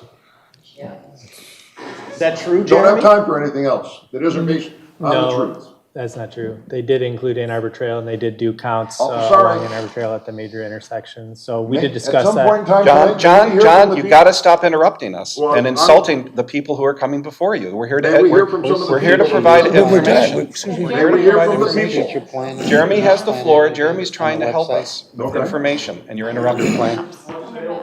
Under maps. No, we did talk about that at one of the previous planning commissions as well, that they did do traffic counts at those areas, and we did take that into account on our review as to whether or not it would be adverse or not. So that they did include Ann Arbor Trail intersections. Okay, let's go back to the roads in East Lawn. To save money, should we consider not having gutters and curbs like Gold Arbor and the other paving very few of the paving projects where we've done where they were gravel roads, we almost never do curb and gutter. So tell me more about why you think, because it's very good drainage there. That's sand, 30 feet, not 30 feet down, probably 20 feet down. So tell me why we need to have curb and gutter. There's plenty of flooding there. You've talked to the people No, there. that's because, Jerry, that's because of the way the road has been laid out. My point is that if you swaled, if you look at like Michael Drive near Haggerty, or you look at Berger or Gold Arbor or Southworth, I'm just proposing a possible cost reduction. Yeah, and to. Why would you have a possible cost reduction when you could have a better product for no cost to the public or to us? Oh, wait a minute, somebody's got to pay, no, there's nothing that's free. No, it's not gonna cost you, me, or the people there to have the best product. If you don't want that, that's fine. And there's a simpler answer that the physical right-of-way width out there, in order to fit sidewalks on both sides of the road, you don't have enough room to physically build a ditch. Ditch needs to be at least 3 feet deep, needs to have at least a 1-on-3/4 slope, at least a 1-on-4 back slope to avoid pedestrians walking on the sidewalk falling into a ditch. Well, do you need sidewalk, I guess there's another idea. Do you need sidewalks on both sides of the road? Well, I mean, there are some sidewalks there now that are, some are in disrepair, so this would be to repair and replace those and ultimately provide an amenity that gets you all the way to Ann Arbor Road. And as a part of this proposal, you would also be building the sidewalk on the north side of Ann Arbor through the CSX Railroad, all the way to the existing sidewalk on the west side of the railroad. So it's really an amenity. And I'm talking about in East Lawn. yeah, but Sidewalks on both sides of the road. In front, people have very small frontages there. It's Right. going to use up quite a bit of land. Oh, my goodness. So I'm just looking, I beg your pardon. I am just- baffled. I'm just baffled by trying your to. comments. No, you're not Trying to baffled. save a buck by. I guess you by- don't have an engineering or spatial. No, I mind. don't. I'm worried about the people, and apparently some people are not as important as others, I guess. You know, I get good sidewalks because I have a big house, but the people with small houses don't get to have good sidewalks. And they have You know, gravel roads. part of the The neighborhoods in the 70s that were built in the 80s without sidewalks, that was considered better at that time. So it has nothing to do with your class or your money. This is Sounds an like it. engineering question. And I know you don't have that kind of a degree or experience, but. No, okay, I don't. Chuck, I don't know anything about You that. have a word experience, I have Yes. a data experience. Go Oh, ahead. okay. One other aspect of it too is by involving those barrier curbs at the edge of the travel lane, that actually does inhibit, I know one of the comments was about speeding, having people speed through there. I've personally done traffic studies where we've taken a road with ditches and filled in those ditches and added curb and gutter, and we did a 85th percentile before we did the improvements and after we did the improvements, and it dropped the speed limit, it dropped the average speed by about 15 miles per hour. So that's another added benefit to having, having those curb barrier and gutter. curbs. And it improves the drainage drastically, allows you to build the sidewalks with reasonable grades on both sides. Okay, good. I just wanted to hear a professional opinion, and because those ideas come up. Mr. Schrott, is it true or not that the traffic study did not include the east side and General Drive that would connect to Ann Arbor Trail? It is not true. It does include traffic studies at Lilly and Ann Arbor Trail and Haggerty and the Ann Arbor Trail. So from a traffic study, you look at the intersections. The roadway in between doesn't necessarily matter. It's the choke points that matter. Okay, And but nobody can project ahead what the traffic would be if there are 1,000 people moved in. well, no, you can, because there's developments built through the highway capacity manual and manuals from, national standards. I mean, we've been doing it Do it for all the time. a long time. Okay, any questions for the developer or Laura or Jeremy? All right. Thank you. So Mr. Developer can sit down. What and is then- the siding made out of in the pictures? Is it vinyl or is it cementation? cement. Pardon? Fiber cement. Fiber cement. Okay, so, thank you. So my request at this point, I go back to the beginning of the meeting when we talked about time limits. I'd be happy to do a 5-minute time limit, but we've got to be methodical in how we do it. I mean, hearing the same argument over and over again, which we know what the arguments are, is cathartic, but it's not necessarily going to be productive, okay? So I would encourage folks, if you want to speak, try to keep it under 5 minutes. And then if there's sort of a trend developing, maybe we can scale back the number of people who want to talk. But I'm going to leave that up to you all. If you want to designate some spokespersons, this guy is volunteering. I assume you're his wife? No, okay. Are you ready for? Well, I know that we have Miss Anna Marie Steele, who has been a vocal opponent of this project, so I'd like her to go forward if you would like. We've seen your emails and you've talked to, I think, just about everybody here at the board, so if you'd like to come up, that'd be great. I'll give you 5 minutes.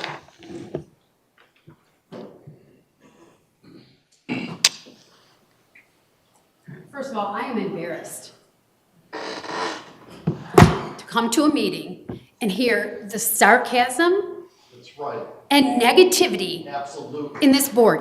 You, Mr. Heisey, Mr. Heisey, our supervisor, you're calling people out. Remember, you point the finger, there's quite a few more pointing back at you. You've called out your entire board over the years for the same thing that you sit up there in your bombastic presentations. Right.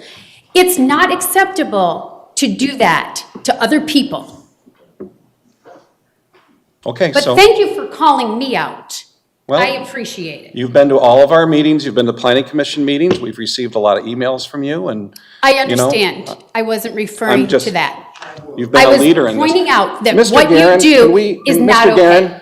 Guerin, you're being interrupted by a gentleman in the back who doesn't even, who's not impacted by this project. So, sir, please. Sir, He just Paul, called quiet. on her. you heard Kermie. Paul, quiet, okay? Be quiet. Sorry, Five sorry, Anne Marie. uninterrupted minutes. Sorry, Anne Marie. Uninterrupted minutes. Fine, John. Okay, John. To clarify the traffic study issue and not dwell on it, yes, the area on Ann Arbor Trail between Haggerty and Lilly was addressed, but you cannot quantify what traffic is going to be coming through. Your 1,000 people estimate, sure, I understand that. But you cannot skip what's going to happen because of the railroad traffic, because of the cut-throughs. There are incessant cut-throughs in this area already. Ann Arbor Trail, Ann Arbor Road and Haggerty through Mike Hollenberger, same thing, every time there's a train. You said it yourself, we can't. Your traffic study expert last time said, we can't. So you cannot disregard that fact. You can't quantify it and can't disregard it. So was a traffic study done in that area? Sort of. The fire department did not require that exit be made anything but a secondary exit to the north. That's a fact. It was incorrectly stated multiple times. Mr. Supervisor, you claimed just now discussing brownfield funds and us not having anything to do with these monies. They're just sitting there. But guess what? Yesterday, you sat at the Brownfield Authority meeting and you stated, we've got all these open multiple open brownfield sites. Phoenix Hill, Courthouse Grill, and then you brought up the Burroughs building and that the level of contamination in that area is so bad that people can't even be there for a certain number of hours. So I think we do have brownfield monies that could be put to better use or just to other uses. So to say yesterday one thing and a different thing today is not acceptable. I didn't say that. This big selling point that your words, sir, big selling point for the developers to make walkability to downtown Plymouth is huge. Great. So we're gonna use this money in the DDA, and yes, it sounds like we're crossing every T and dotting every I. But that CSX overpass, I've done my due diligence on that as well. Innumerable hours spent, MDOT, Wayne County, the rail system supervisors, the Department of Engineering, the Director of Engineering at Wayne County. There's a lot of preliminary problems with what you're proposing. That is not a simple fix. It's an extensive engineering project that will be extremely costly require state, local, like you said, we've got different approvals that have to happen. Anything there under that overpass, we're moving earth to create a sidewalk. It hasn't been done because it's a huge problem and a huge undertaking. You move earth underneath pilings of an overpass, it's a complex situation. It's not going to be as simple as it sounds. Let's make it walkable to DTP. It's not going to happen just that simply.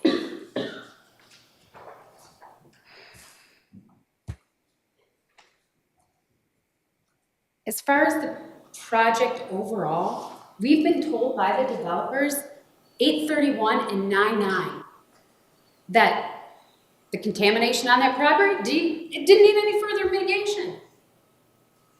Is that true, Alex? 90% of the homes are not anywhere near contamination. The contamination is on the southwest side of the property. Continual borings are taken. There are no other issues with that property. There's a minimal amount of cleanup, and they were not going to apply for brownfield funds. Now, all of a sudden, because we're going to have this required exit to the north, we're going to use brownfield funds. So we're circling back to something we said we're not going to do. We're going to be good neighbors, and we're only going to make this an emergency exit only. These have been empty promises to our community. At face value, this latest plan appears to have some benefits for the community, but if you scrape beneath the surface, you can see that in order for a proposal like this to be executed, it's dependent on multiple approvals, including federal levels, the funding, the excessive funding we're going to have to spend to Mr. Mann.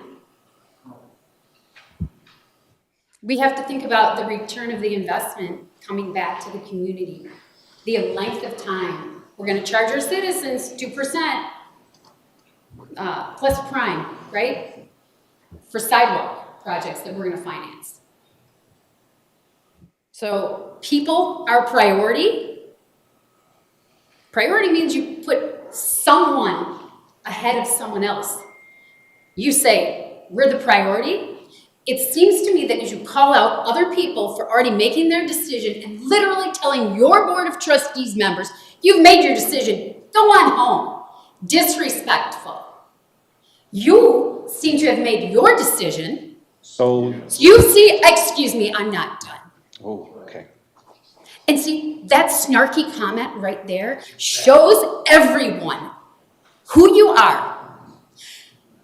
The priority of the people above the priority of the developers. That's what we're asking for. Deep, thorough consideration of this prior to the vote. The Planning Commission vote, something of this magnitude, we're going to have a special meeting, adequately posted, short notice, small members of the, 3 members. Yes, it's a quorum. 4 is a majority of 7. What if all of those members were present? We need to stop and think about this project. There is absolutely no rush to get this done other than the developers wanting to break ground and get this going. Protect your people. Okay. Thank you. I've given you 7 minutes. I gave you 7 minutes, just for the record. Thank you for the generous extra 2 minutes that you provided to me. But that's not snarky. That is a snarky comment. And you're just as bad, so. Calm down. Yes. Okay. Nancy? And we're going to need your address too. I am 11325 East Side. Okay. I'm in the foreman's house. I'm at the house that's right at the corner where the north exit will cut through. Speak up, please. Yeah. Okay. We have a hard time hearing you. I have sent everyone, I think on this board, some data, and the data was of our East Lawn neighborhood. I don't know if you realize the ages, the sizes, and the people, because we keep talking about people. Well, I think the people in East Lawn have kind of been ignored. I sent every one of you pictures of what the road looks like in ice. You could literally have a splash this deep in some people's driveways if you throw a rock in. The dome is 12 to 16 inches too tall. The drainage ditches are buried because they keep just adding more gravel and stuff. You're worried about people, who's worried about the people of East Lawn? You're all worried about, you know, is this money or this tree or is this squirrel going to be displaced? I have people who've told me their basements flood, their garages flood, their barns flood. You don't want to put a curb in? You don't care about people about East Lawn, you know, and then you're going to say, oh, we'll just put a fire gate or emergency gate. You know in 2 or 3 years, that's going to be a cut through. Nobody ever enforces that. And then where will we be? I am looking for long-term positive impact of this community and my community, and I put my money where my mouth is. I told Mr. Heisey, I am more than willing, as many of the neighbors are willing to take an SUV. In fact, I've already set up a GoFundMe because I've identified 4 of my elderly and disabled neighbors who can't afford any SUV, none. Sandra told me her groceries have doubled, so she's cut back on food. So no, she can't afford an SUV. Is that what it's called? It's an SAD, it's an SAD. That.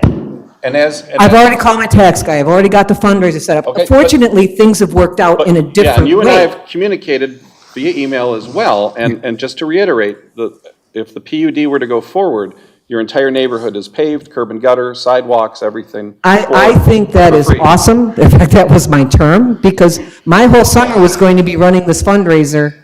And, you know, if it gets to that, I would invite every one of you to donate to it for these 4 residents who cannot afford any money.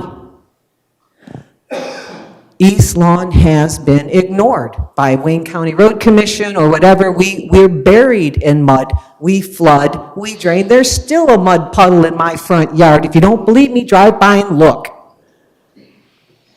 Not everybody that I represent is happy. Lots of people would like the trees. I would like the trees. Change is scary, change is different. But I'm also pragmatic enough to know that that land is hella valuable. And something's going to go there. And I'm going to be the best neighbor I can to not only my Plymouth community, but to my elderly, low income. We are the poor people in Plymouth. We live in 1,000-square-foot houses that are 70 to 90 years old. I've got the oldest one myself at 97 years. I'm looking out for everybody, and I really appreciate each and every member who bothered to write back to me when I gave you all that data of the ages and the house values. And when the mail lady got stuck and they had to send another lady out in a bigger truck who had to push her with the front of her truck out of my front yard because it's so badly flooded. I just want you guys to, when you say, well, the people, well, you know, I'm representing ground zero right now. Not everybody's thrilled with me, but yes? I'm not clear on, are you saying that you live in the neighborhood that's impacted and that you're in favor of it because of the paving? I'm pragmatic, yes. I literally knocked on doors. It's Nancy, the neighbor, I'm not selling Avon. And I asked them to fill out a form. How much do you know about the Elks property? Are you for it, or are you against it? Could you afford a tax assessment? How much burden would this put on your income? How long have you lived here? And out of just under 50 houses, 36 people mailed me those surveys back. And that is the data that I compiled with those photographs that I sent you. And I think the data spoke for itself. One, they're afraid. A lot of them are afraid because, well, they're elderly. You know, that change is scary. But some of them, they just can't afford it. I think 70, you'd have to look. 2/3 of the people said an SUV would put an I said it again. The tax assessment would put an extreme burden on the household. I'm here to say, I'm not in that group, but I'm going to fight for the people who are. And half butting it, putting in a little gate, or not putting in gutters, or doing it properly or the right way is not the way to go. If you're going to do it the right way. Any more questions for me? I got some more data I can send you, but it's mostly just more of the people. Okay, That it? okay, thank you. Okay, your husband volunteered you, so I'm sorry. You're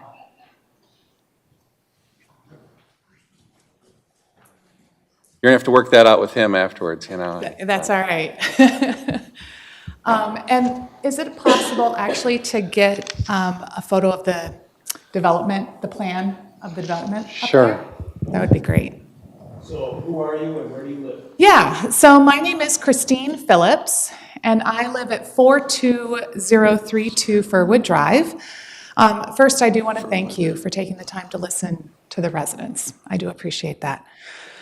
I worked as a municipal civil engineer for 13 years, and I still maintain my professional engineering license.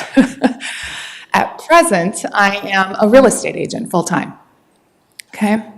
As the township engineer mentioned, the Spine Road, which I think is the road basically that goes up to the north property. That's the way I understood it. The Spine Road would be constructed to relieve the burden and additional traffic delays on Ann Arbor Road. That said, the design as the design currently stands, the nature and ultimate classification of Furwood and General Drives would change.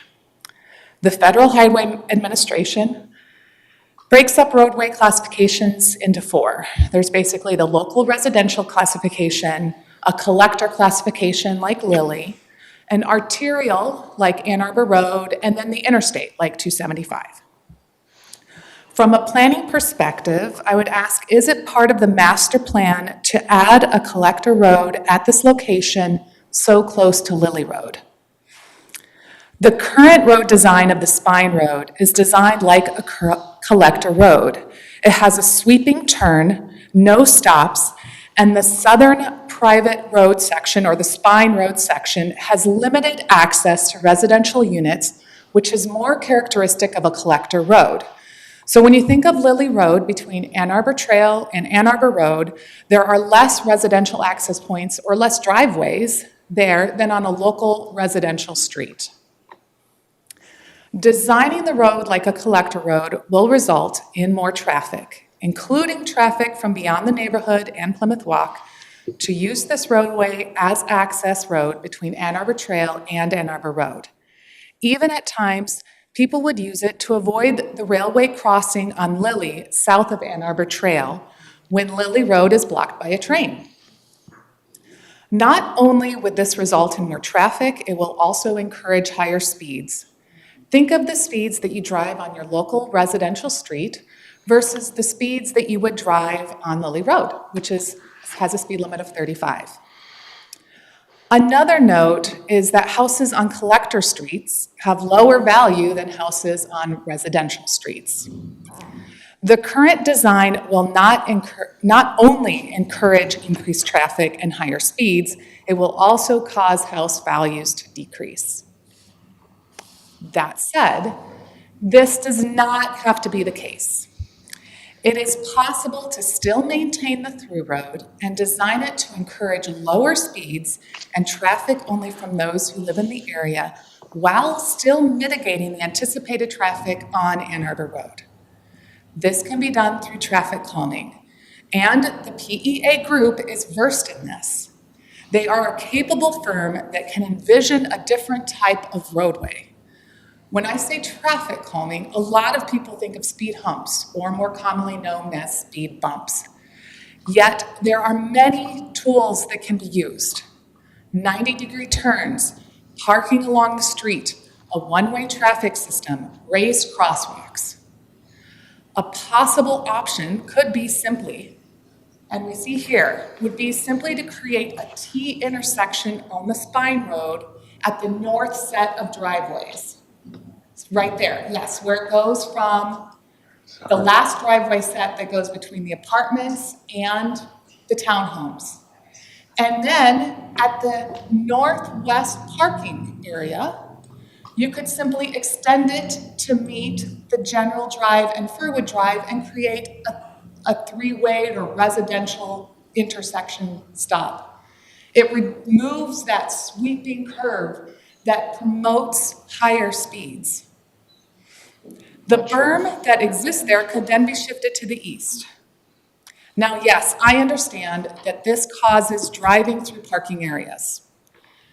Think of how you drive through downtown areas like downtown Plymouth that have parking on the sides. People drive more cautiously. It can be done. This is an example of how traffic calming can help maintain the local road classification. So prior to considering the approval of the PUD option, I know that's not tonight, I know it's in the future, what I would encourage the board and the engineer to do is to request that the very capable engineer, the PEA group, explore options to maintain the nature and classification of the neighborhood roads. Thank you. Okay, thank you very much.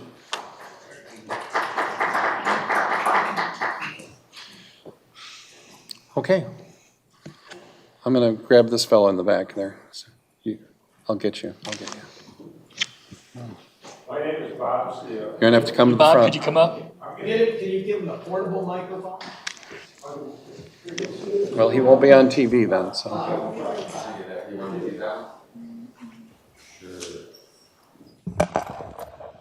My name is Bob Zietta.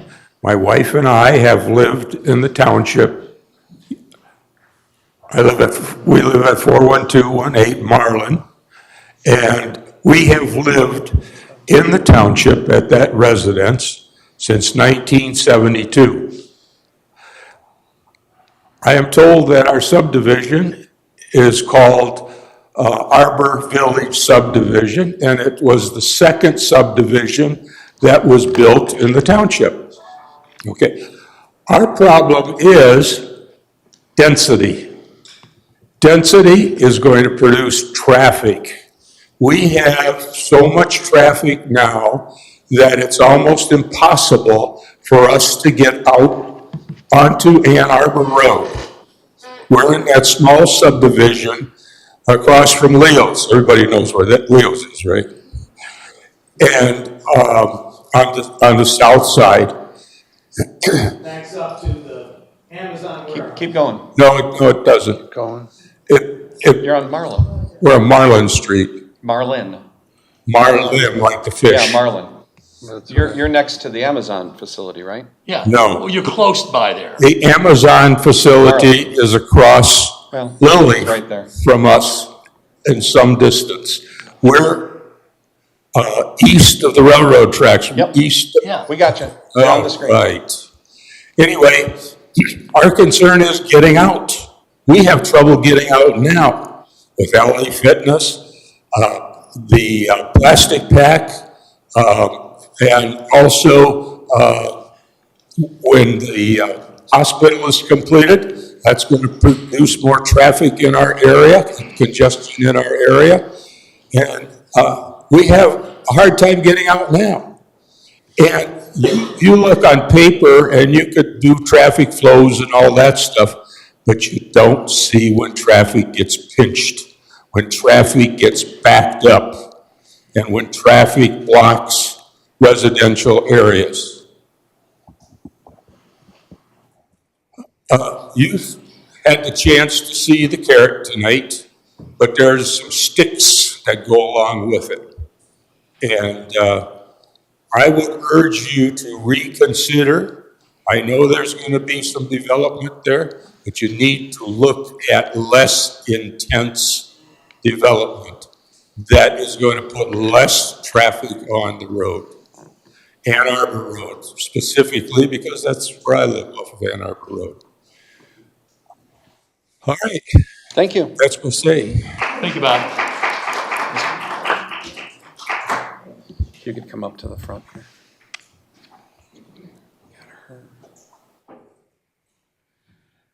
My name is Richard Lax. I live. You speak up, please. Richard Lax. I live at 41691 Lindsay, which is off of Riverside. I have a concern about Riverside Drive in Ann Arbor Trail is a dangerous place. I've been in an accident there myself. Yeah. And are they planning on making are they gonna have some kind of traffic light? Yeah. Can we, yep. No, this is an excellent point. And so let's let Bob Dorshevitz there. He's going to zero in on it here. Okay. Riverside. Right there. Riverside, here's. All right, so Riverside is what connects to Hines Drive, right? Correct. Yeah. Yes. Now, if any trustee wants to jump in on this one, feel free. But has been my understanding from day one that Riverside Drive is one of the most unique features in the Plymouth community. In that, for some inexplicable reason, the township is on both sides, but the street is under the jurisdiction of the city of Plymouth. What? They don't really own it, or they don't take ownership of them very much. No, they don't take care of it. They say it's the county sometimes. It is, if you look at a map, if you look at a precinct map or any really good detail map of Plymouth Township or Plymouth City, you'll see this line just emerging out of East Ann Arbor Trail. So, long story short, and I don't know how it came to be, but Riverside Drive from curb to curb is the city of Plymouth. And it's supposed to be their responsibility to fix it. Now, do you have sidewalks on both sides right now? It's on one side. Just on one side? What? Lindsay Drive is both sides. No, I'm talking Riverside. Yeah. And west side. Correct. Right. Okay. Do you have sidewalks? Okay, we know you have sidewalks on Lindsay. They're not complete on the east side. I've got a house on Riverside, and I have 4 don't. Okay. I mean, in my years of walking these streets, I can tell you that, that's always been a challenging street to walk because the sidewalks are in poor shape and the street, and then you have this gravelly area and then another easement, and then you have a sidewalk. And again, I don't know where the easement is between the township, what the township owns and what the city owns. What I was concerned- So anyway, no, so what we would like to do is if this project goes forward, we'd be happy to do, not only if there's a way to do a pedestrian study or a traffic study of some sort, it may be necessary to put a crosswalk there, may be necessary to put a light there, but we don't know because you gotta have data and you gotta have a traffic study. Right now, there's nothing to study because we don't know what the traffic's gonna look like. So that's when a study would be appropriate to see if there would be some kind of, if there's even a need for any kind of a safety enhancement, whether that's just purely pedestrian or traffic. And this one is for my mother. She lives on Waverly and Spicer, right Yeah. in the corner. What is going to be the berm and what is going to be a border of that subdivision? Right. I'm going to have either Jeremy or Laura address that. And what is it going to look like? That's the berm area south of Waverly. Yeah, right there. The early So what plantings is- were 4 feet Yeah, tall. Bob, Did if you you raise it? wanna- 50-foot buffer and, go ahead, Yes. Laura. Yes, it's been raised to 6 feet, and there's plantings along the entire north property line there. It's on the drawing if you wanted to pull it up, Trustee Dershowitz. What page? If you want to zoom in at the top there, you can see the berm and the evergreens. Yeah, originally they stopped that 4-foot berm short of the ancillary road to the east. The revised version includes that berm all the way across because we heard some comments at the last planning commission meeting about possible traffic coming down that road, shining into the neighbors. So that has been extended to the outside of that roadway. So is the berm 4 feet or 6 feet? It's 4 foot high on the north boundary. And it's 8 foot high on the northwest corner. So there's several berms out here. Okay. So to get his question answered, where is the house, can you point to it that you're talking about that's affected? Your mother's house. It's actually the one that's listed as professional estate planners. That was my late father's business. If you go back to Waverly Village, go straight north. Every time I try to go north, every time I. It's hard to get out. It's Spicer Drive. That's the best I'm gonna do, because every time I try to scroll in, it jumps up a page. There's supposed to be another HDMI video installed. You're talking about especially making a turn eastbound from Riverside, eastbound on Ann Arbor Trail, left turn. Yeah. That's challenging.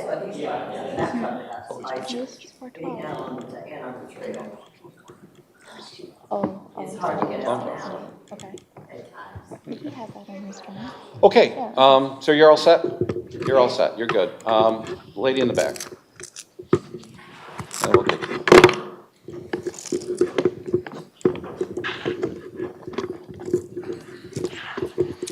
Hello, my name is Maddie. I live at 42015 Michael. Could you please speak up? I'm probably one of the newest neighbors in the area, and I'm probably like the youngest. I just turned 25, so my view on like your master plan, like kind of what you want, it's kind of important. It's really what the people you want moving in and staying. So you've all talked about traffic. My question with the traffic is that the traffic studies, they use like Henry Ford. I was under the impression they use their traffic study for that, for the traffic study. So I don't think that's that accurate. Also, there's that unknown surprise grocery store that's gonna pop up eventually. So that's gonna play a part. I don't even think that was included in the traffic study, because it's still like the big real. So my other issue is the quality of the developers. I know he says they're really great, but if you look online, like, how good a few lawsuits against them for the quality of the builds. EPA went after them. One city, their neighbor actually, is complaining it's just a dust bowl, and then they spray, nothing happens. So that concerns us because it's a brownfield land use restriction site, whatever it is. Which I also don't understand because it's currently listed as a land use restricted site. It's not a brownfield because it was cleaned up so well, and it wasn't that bad. Like the materials in it, some items are always going to be brownfield, and some things clean up well enough. There's land use restricted. That's why it can just be industrial. So I'm confused of how it could become brownfield all of a sudden if it's not really that bad. And then again, if you care so much about like housing and like walkability, because I keep hearing walkability, downtown Plymouth, it's not the township. I like it, but it's not the township. Why isn't there more, maybe let's restrict the amount of cars in this? Or let's put up bike racks at the nearby grocery stores, because the nearby grocery store is like 2 miles away. So there's no walkability to that. You ride your bike up there, what happens? You park it, it's stolen or something, there's nothing to park it there. So I also think if you're really gonna do this, you really should look at the other walkability aspects. And maybe just looking more of like, if we really need this housing, how come you guys don't suggest and encourage developers to build strip malls with housing above it? We have so many strip malls. There just is a new one right near Henry Ford. There's a little strip mall, there could be like a little apartment above that. They're not unusual. In Livonia, there's a few little places like that. That'd be a great option. And another issue that I do have is the tree diversity. If this does go through, they're just gonna put, I believe, evergreens up, and there's no tree diversity with that. And the more developments you do, where they just put evergreen trees up, it just reduces all tree diversity. So that's something to consider. It doesn't look as great, and it's also just like in the future, if a illness or a bug comes for that specific tree, they're gone. That's it. There's dead trees everywhere. And then if this does go through, I personally would like to see maybe you guys encourage them to change the design and up towards the top more, put like the park that they were planning. And then it could be like more of a community park instead of, hey, you have to walk into the Cole Brothers development to go to this park. Plymouth doesn't have very many parks at all, which is also, I don't know why we can't be like Superior Township or Ann Arbor or Novi, who has used funds like they call COVID funds, or like, I don't know, maybe you could use your brownfield funds and turn it into a brownfield and make it into parks. Brownfields do become parks. We don't have very many. I just think more green space closer to us would be another aspect that we could enjoy and maybe would be happier about. So that's something to consider. And also allow dogs, because Plymouth Township has like a thing against dogs at their parks. So, thank you. Thank you. Okay.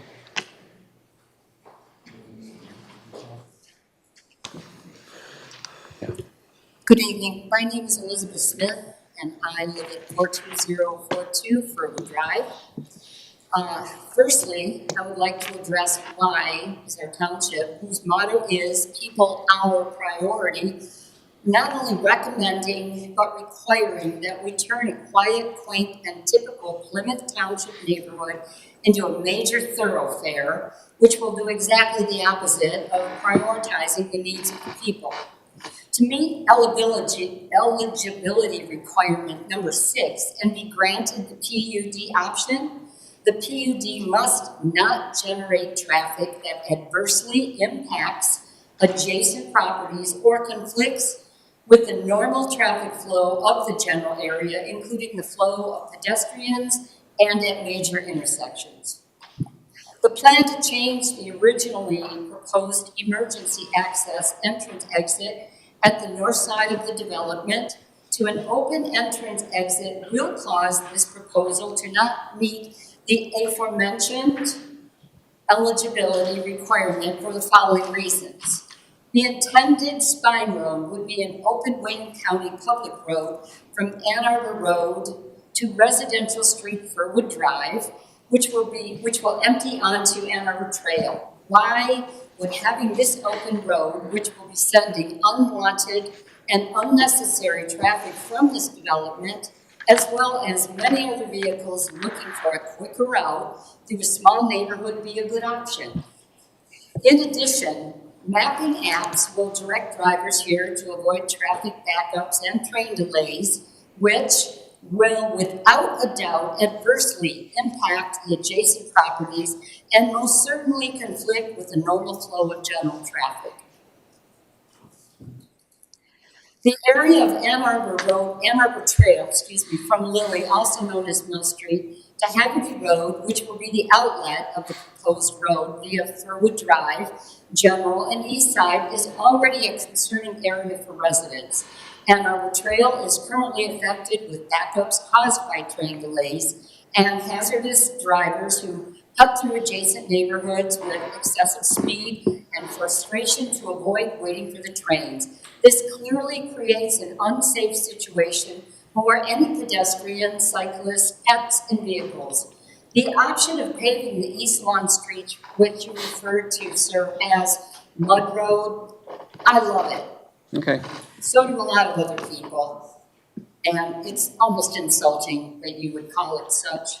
Well, can I just interject one Sure. thing? Since you did bring me into this discussion, I can tell you I have walked your neighborhood dozens of times over the last 12 years. And we have had phone calls since the day I started as supervisor. We've had phone calls from your neighborhood. People have come to us and said, is there any way that we can have curb and gutter and sidewalks like everybody else? I've been there 30 years and I've not heard anyone say that, Okay, but I'll I give you have. that. So let's agree to disagree on that. I mean, let's not personalize it, because I've heard opposite. And so let's just, let's leave it at that. Sure, we'll leave it at that. Okay, cool. The option of paving the East Lawn streets, even if it has potentially no cost to its residents, will allow for vehicles to travel at even higher rates of speed during their cut-through process, thus making the cut-through streets and adjacent streets a raceway for an entire community. This will affect the entire area as well as those who live within the proposed development. On both sides of the spine road running through the proposed development are parks that are supposedly designed as a perk of living there, but in reality, they're set up not only as unsafe, but are a dangerous place for children, adults, and pets to enjoy. Why would we want even more traffic to impede our safety? Thank you for your time. I know I reiterated some things, but I think there's a lot of us that feel strongly. Sir? Can't thank you enough. My pleasure. Thank you. Anybody else? Yeah, come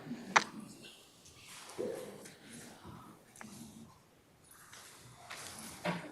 Hi, my name is Linda Manny. I live at 11303 Waverly, and my house, the backyard backs up to the field. So I just want to piggyback on what she said. It's not only the trains on Lily Road. We got the school bus parking lot. I don't know if you've ever driven down Lily when the school buses are coming out, but you let one school bus in front of you being nice, and like 1,200 will go. And I understand that they have kids to pick up and time frames and stuff, but it's a nightmare. And then when they come back and have to turn left back into the parking lot, that's also a nightmare. And so is East Middle School. You got East Middle School, you got the school bus, parking lot, you got the trains. Lily Road is awful, and I know when Gold Arbor and Southworth were open, and I saw a train, I was tooling down Gold Arbor and Southworth. Now that the development was made, I don't know if the township had any part in closing that off, but I'm sure the residents on Gold Arbor and Southworth appreciated that. And now what we're gonna do is turn around and create a nightmare for the people on East Side Drive and General Drive. I just don't get that. But that's what I wanted to piggyback off of. I do have one thing that's different, and it only affects a handful of us who back up to the field. When the senior project was first introduced back in 2013, I think it was, and they had the property line that they mapped out went back to where the trees and bushes started in the field. All of us who back up to the field have been maintaining all that property between our property line and the field. And the property line that Toll Brothers mapped out is really wonky.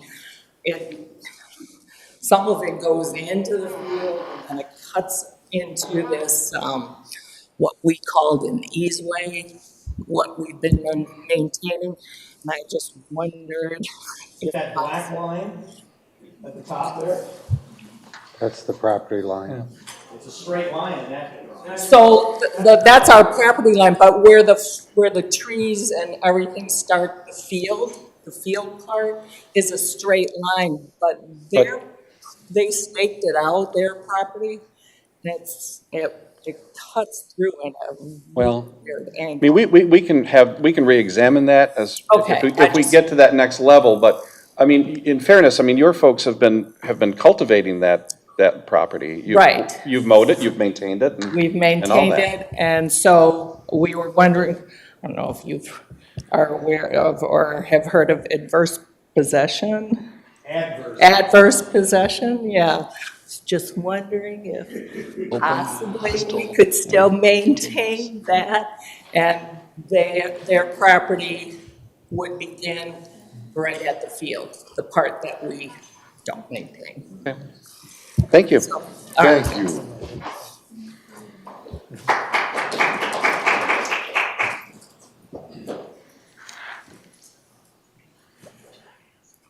Hello, Jay Steele. I'm Anna's husband. Everybody knows her today. We need your there's a lot of things I was gonna talk about. address. We need your address. 11343 Waverly. 11343. May I please kindly ask two questions? What is your formal education and where are you employed? I'm employed at ATF, not the ATF, but an auto manufacturer, and I'm a mechanical engineer. As an engineer? Yeah, as an engineer. Mechanical engineer from? U of M, over at Ann Arbor. Okay. Lived in Plymouth. I eventually moved to Plymouth to work at Vico Products, which is right across the street from the area we're talking about. I started there in 1995. I've lived in this area since 2001 between Haggerty. I lived in a condo right off of Haggerty and Ann Arbor Trail for a number of years before I moved to Waverly. What, I'm sorry, 11443 Waverly? 11343. 343. This is me. Bailey's old house? Reamy's old house is, everybody Oh, here it's probably awesome. knows where that is. You should have, why didn't you say so? We all know where You asked for my address, not who used to live there. Yeah. Let's see. So my notes are all messed up now because people covered a lot of things. I did, Linda, my neighbor, brought up the fact that Gold Arbor and Southworth used to go all the way through. And we closed those when that strip mall was built. I'm not sure why, but I'd like the board to look at why was that closed and now we're going to open that back up. That's one concern. The traffic area. Dan Miller on Southworth advocated that. Steve Mann was the supervisor, right? And facilitated that? Correct. So those residents wanted that closed off? Many of them did, not all. Okay. So now we're going to. There's an attorney who lived there named Cam Miller who advocated and worked to get that development because it wouldn't have happened and this township hall wouldn't be here probably if they were not looped Okay. and paved. Loop campaign. Okay. So I just don't understand why we would do that there, and then now we're going to recreate that situation right down the street, closer to the railroad tracks. We've all talked about the negative impact. This man over, I don't think we gave him his time to really explain his question. I've driven that intersection. I've ridden my bike through that intersection. Riverside comes up off of Hines. You get to Ann Arbor Trail, and it curves away from you both directions. There's no visibility, and you're going uphill. It's very, very dangerous. I can't tell you how many times I've almost been in an accident there myself. When I ride my bicycle, I cut through the other gentleman's neighborhood, Lindsay. I go around, I come up to Spicer. In Spicer, I'm square to Ann Arbor Trail, and I'm loving it. I see numerous cars cut through there, too. This is going to cause that problem to get bigger at that intersection. The Planning Commission meetings that Mr. Izzy talked about, those of us who were there, and those meetings were packed with people who were almost 100% against this size of development. The way this North Road came about is not as Mr. Izzy explained it. I ask everyone to go watch those meetings, look at the original plans that Toll brought to us back in the fall. They were not the people who decided that we should connect to that road. Am I right, Alex? The original plan had an emergency exit only there? Correct. The original plan had an emergency. Narrow, single lane emergency exit only, or entrance only. Okay. A couple other items that weren't brought up. In the McKenna Monthly Planning and Zoning Report for today's meeting, it refers to traffic volumes regarding 2 projects on Ann Arbor Road that are currently being looked at. If you look at page 107 and 108 of today's packet, it's above this information we're talking about. It mentions the old Steak and Ale site and the not yet complete Henry Ford Hospital site, both having traffic issues there. And then it talks about the grocery store. And it gives the status of the grocery store, which is the final stamp for administrative site plan is under review. Those cars have definitely not been included in this, right? In any of this traffic report. And if we keep going down to the notes, you see the other items I'm talking about. Keep going. Almost 7, the bottom of 108, like midway down this page. Keep going. There's miscellaneous ongoing projects. Here we go. We have these 2.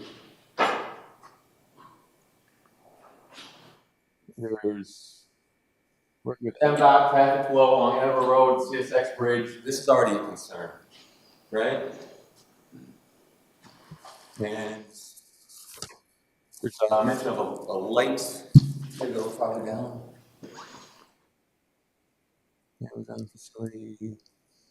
There's a light mentioned in that one. What's the question? Road traffic signal Improvements, yeah, with CSX. Oh, there's the other one. So there's the former Steak and Ale. You can see the issue there.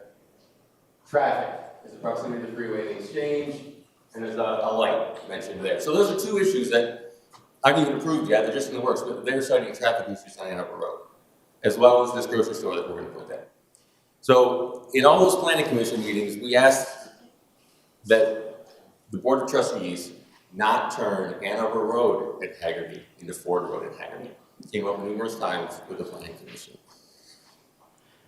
I don't know if any of you live or spend time in that area or drive through that area, but before we make decisions on any of these things, and the number of cars that are gonna go there, spend time there, walk your dog there, bring your kids there. Walk those sidewalks. Ann Arbor Trail is a huge pedestrian walkway.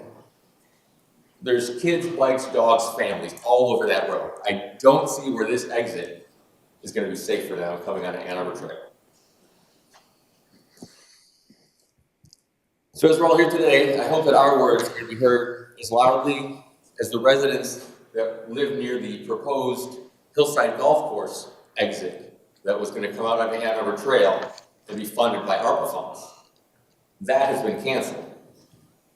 Because of cut. I believe it's because of cut-through, complaints by the residents. So as the Board of Trustees elected by the residents, we hope that you are more concerned about our concerns than the village. Now, I'm also a realist. Something's gonna be built there. Can we put less dense single-family homes there? I hear that's economically not feasible, but it fits what's there. I mentioned in the planning commission meeting, if you take our Waverly Village neighborhood, acreage and houses, you get about 130 in there. That would fit. Thank you. Okay, thanks. Okay, anybody else? Yes.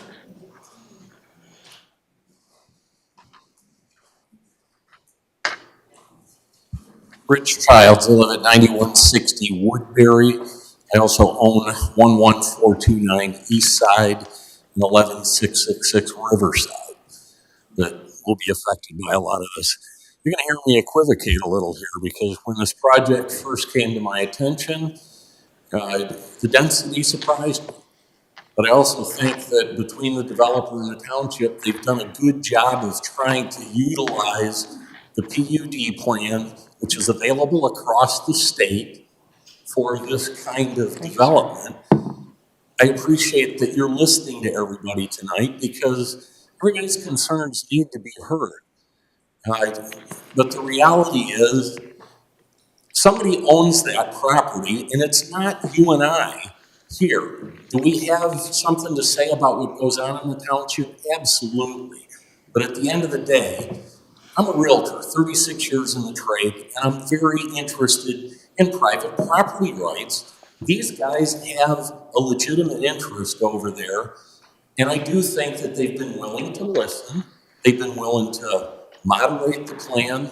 This evening, the thing that I heard from the lady in the back there about calming the road, obviously it sounds like there's some interesting things there that can be done that I would expect Paul and Pomeroy would look at heartily and say, if that's going to make a difference and satisfy the needs of the neighborhood and the community at large, we should look at something like that.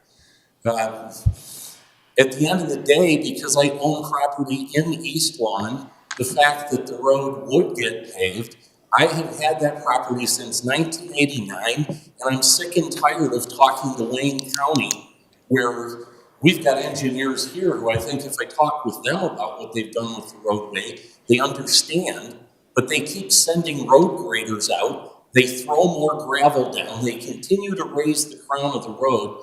My driveway on East Side right now, I get water past the back of the house. It's ridiculous. It moves up 65 feet. And granted, that's me, but I went and took pictures. I know Nancy did the same thing. Last spring and this spring, I think I counted 14 lots that there was water well beyond the sidewalk up the driveway. So a paving project over there would be a boon to us. That's a benefit to us in that community. But I also agree with Mr. Kermey and some of the others here when you look at it and say those 8 requirements of the PUD, there's a few that it's tenuous. Do we really meet that right now? But at the end of the day, it's a balance sheet. I mean, I'm a trained economist. Economics, we're trying to satisfy insatiable wants with limited product all the time. That's what we're talking about here. One of the things that I think you need to give credit to these guys when they're going higher density, as a realtor, for as many years as I have been, everyone in this state does not want to live on a large lot. I mean, East Lawn, we're small lots over there, but Plymouth in general has some very large parcels. Michigan, unfortunately, nationwide, we gobble up green space faster than most other states in the country. What these guys are doing is bringing something in that allows more people to enjoy Plymouth Township by creating higher density housing that is attractive to a portion of the market. Please be open to that. I think there's a lot of naysaying going on. And again, like I say, I was not in favor. The density's large. I lived there for a lot of years and raised 3 of my children in the neighborhood. Was it nice to go to the end of the block and play in that empty land? Yes, but that was a benefit that was gifted to us by Wyckoff Steel at the time. They had closed the plant, and the pheasants, the coyotes, whatever were down there. It was a good place to walk the dog. Will I miss the green space? Certainly, but what I meant to start this whole thing with is change is inevitable. That's the one thing we can always count on here. So let's try to make constructive change and not stand here and just gripe at everybody all the time. We need to come together. This is a great community. Plymouth Township, and I've been here since '89. When I was a kid, I used to ride from Schoolcraft to Middle Belt down the bridle path of Schoolcraft to come dip my toes in the creek at Hines. Never told the parents, but there were gangs of kids coming here. It's still a community that to me offers that kind of sense. It's difficult to sit here and see so much rancor. We need to sit and talk to each other. Supervisor Heisey was kind enough to let Nancy and I come in. We met with a couple of the engineer was there. They were able to answer a lot of direct questions that we had. The next thing I find out is that there's actually some substantial progress that's going on in the meantime. So take the time to interface with these guys directly, and I think you might be happier with what's going on. And, I've been here before. Mr. Heisey knows I've called him out on a number of things over the years. You're my neighbor. That's right. You pull me over when I'm out in front of my house and He doesn't yell come at down me. and shovel my walk, though. I mean, I've got the Hey, man. corner. That would be helpful. But with that being said, I appreciate the opportunity to hear everybody's comments, and I hope we can come to something solid, because my fear would be if we don't do a residential development there. I look at that piece, and you've got the ability with the railroad there to have a railroad spur. You can have something that's basically much worse than what Wyckoff ever was. When that was a pickling plant over there, it was a dirty place. It's been long gone. I know they've tried to develop it a couple times. So thank you all. Thank you. Okay. All right. Anybody else? Okay. I'll make it brief. All right.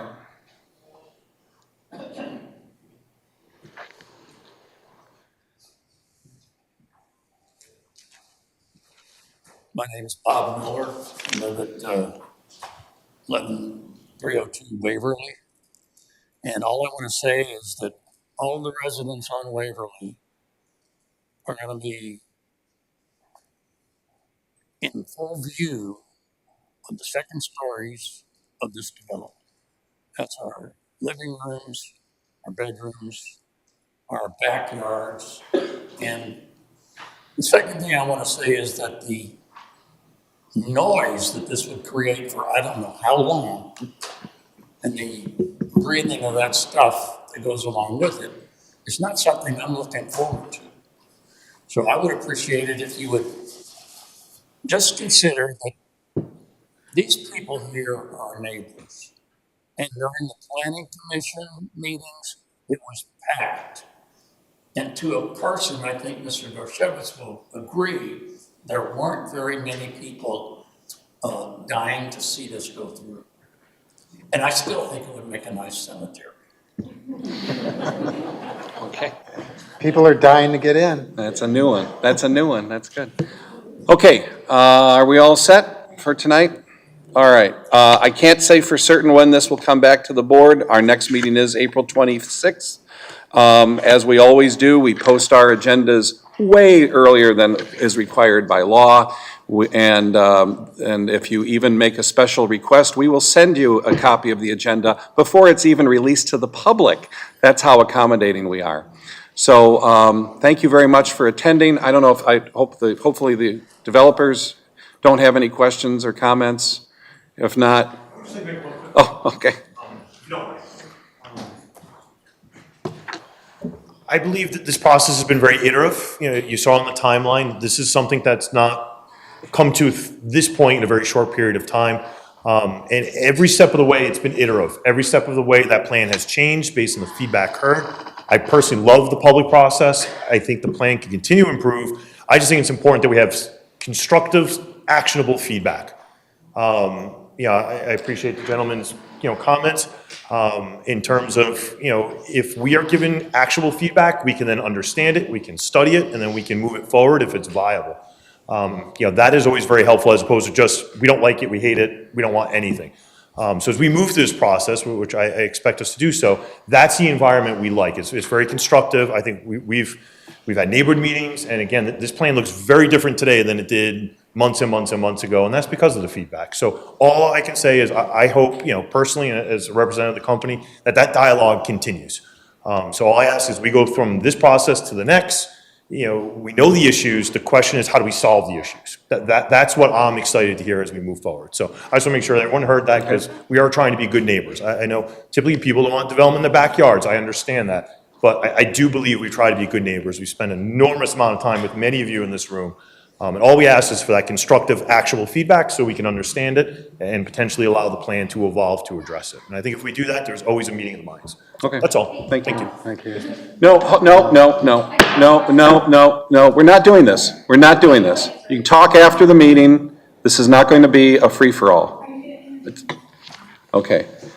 All right, then we're all set. We're going to move on then to item G, which is public comment on non-elk issues, limited to 3 minutes. Okay, very good. Now we're going to move on to board comments. Mr. Dorshevitz. No, thank you. Mr. Stewart. Academically. Your mic is off. I don't know why I told you that, but. Academically, the Northwestern Traffic Institute. If we have police officers who are unaware of the Northwestern Traffic Institute, that's a very unfortunate thing.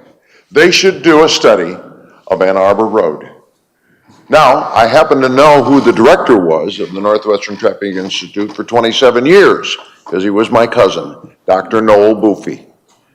And they ought to do a study. We are intellectually dishonest if we do not have a valid traffic study of Ann Arbor Road. My understanding from MDOT is they're not changing Ann Arbor Road. They're not expanding it. They're not doing anything to Ann Arbor Road, certainly for the next 5 years.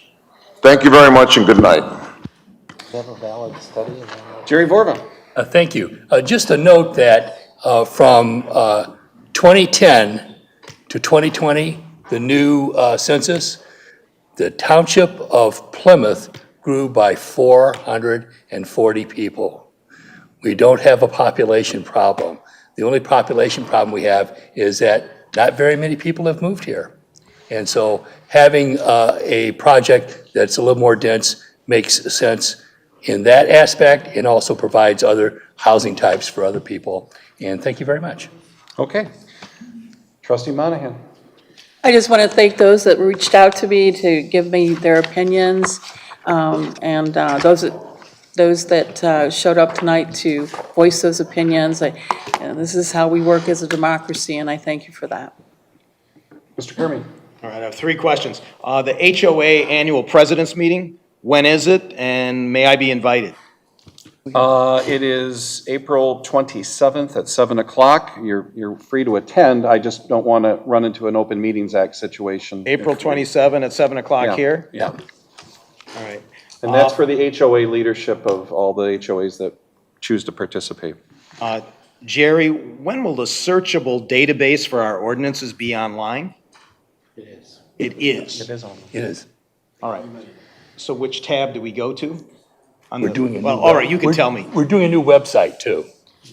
Yeah. But it doesn't, that has nothing to do with the new Okay. website. I mean, the searchable database of our ordinances has been online since last fall, right? So you go from the homepage then? I'll look. All right. The police chief selection process, when is that going to be shared with us, and what are we doing? What, we don't have to say tonight, but Yeah, I read a little bit about it in the paper, but other Yeah. than that. Well, as you know, Chief Tidrington is retiring. That will more than likely be towards the end of May. But what we will be doing on April 26th is we will have a presentation, we'll be presenting our nominee for police chief. The individual who will be recommended was selected by a committee comprised of myself, Clerk Vorva, who is a former police officer, and Chief Tidrington. And we've interviewed some candidates and we've researched some others, but we think that we'll have somebody coming forward who you will be very impressed with. So you're going to give us one candidate? Yes, sir. All right. That's the process then. All right. Yep. You had a third one? No, that was it. That was the third one, okay. Okay, so April 26th is our next meeting. We'll have the formal swearing in of the new fire chief, if he still wants the job after tonight, I don't know. We also have a presentation to Dan Phillips, our outgoing fire chief. The presentation of the new police chief. We've got a couple other issues that I'm still not sure if they're going to make it on the agenda yet. And then we may consider the Elks Lodge project, or we may move that. I want to really talk to the developers and staff to see if some of the ideas that were brought up tonight could be, considered. Again, I want to emphasize that this, as Laura pointed out, this is about at least a 4 or 5 step process. So in order for the board to vote a yes on the PUD recommendation, that just goes back to the Planning Commission, at which point the site plan, the contract has to be finalized, the site plan has to be finalized. So that is an opportunity to see if some of these, common sense proposals that came out tonight can actually be incorporated. So again, that may occur on the 26th. Just stay tuned. We advertise the agendas. Usually they come out, almost always now, they come out on Friday mornings, the Friday before the board meeting. It's a full 5 days. It didn't always used to be that way. Sometimes we would have to wait at home until the last minute to get the agendas. Never when Mr. Mann was supervisor, though, because it was a well-oiled machine back then. So anyway, we will have a special meeting on May 3rd. We will be dealing with some budget adjustments. We also need to do our ARPA budget adjustments because it's very critical that we start committing that money now. We had a presentation by our likely incoming Congresswoman Debbie Dingell, who informed us that we are being urged to earmark that ARPA money as soon as possible because it will help us to hold on to it in the future in case Congress decides to change their mind. We will also have a presentation by a billboard company, Kevin. We're in litigation right now about some billboards proposed for M14 that we've denied at the zoning board and I believe the planning commission level. Does billboards go to the planning commission? They did. So they were denied. They're suing us. Was it the ZBA or the Planning Commission? Both. Both. So they were denied, and so they're suing us, and they are going to try to force a settlement. They'll come to our meeting on May 3rd to make a presentation so that we can better educate ourselves on that. And then we're going to go into closed session with our attorney to discuss any potential settlement options that may exist. And that's it for now. Okay. Pay attention to some of the questions I had about making it logical, make Yep. a good decision quickly, I've laying it out Yep. versus narrative. Yep. Okay, need a motion to adjourn. Moved by Dorshevitz, seconded by Stewart. All those in favor of adjournment signify by saying aye. Aye. Aye.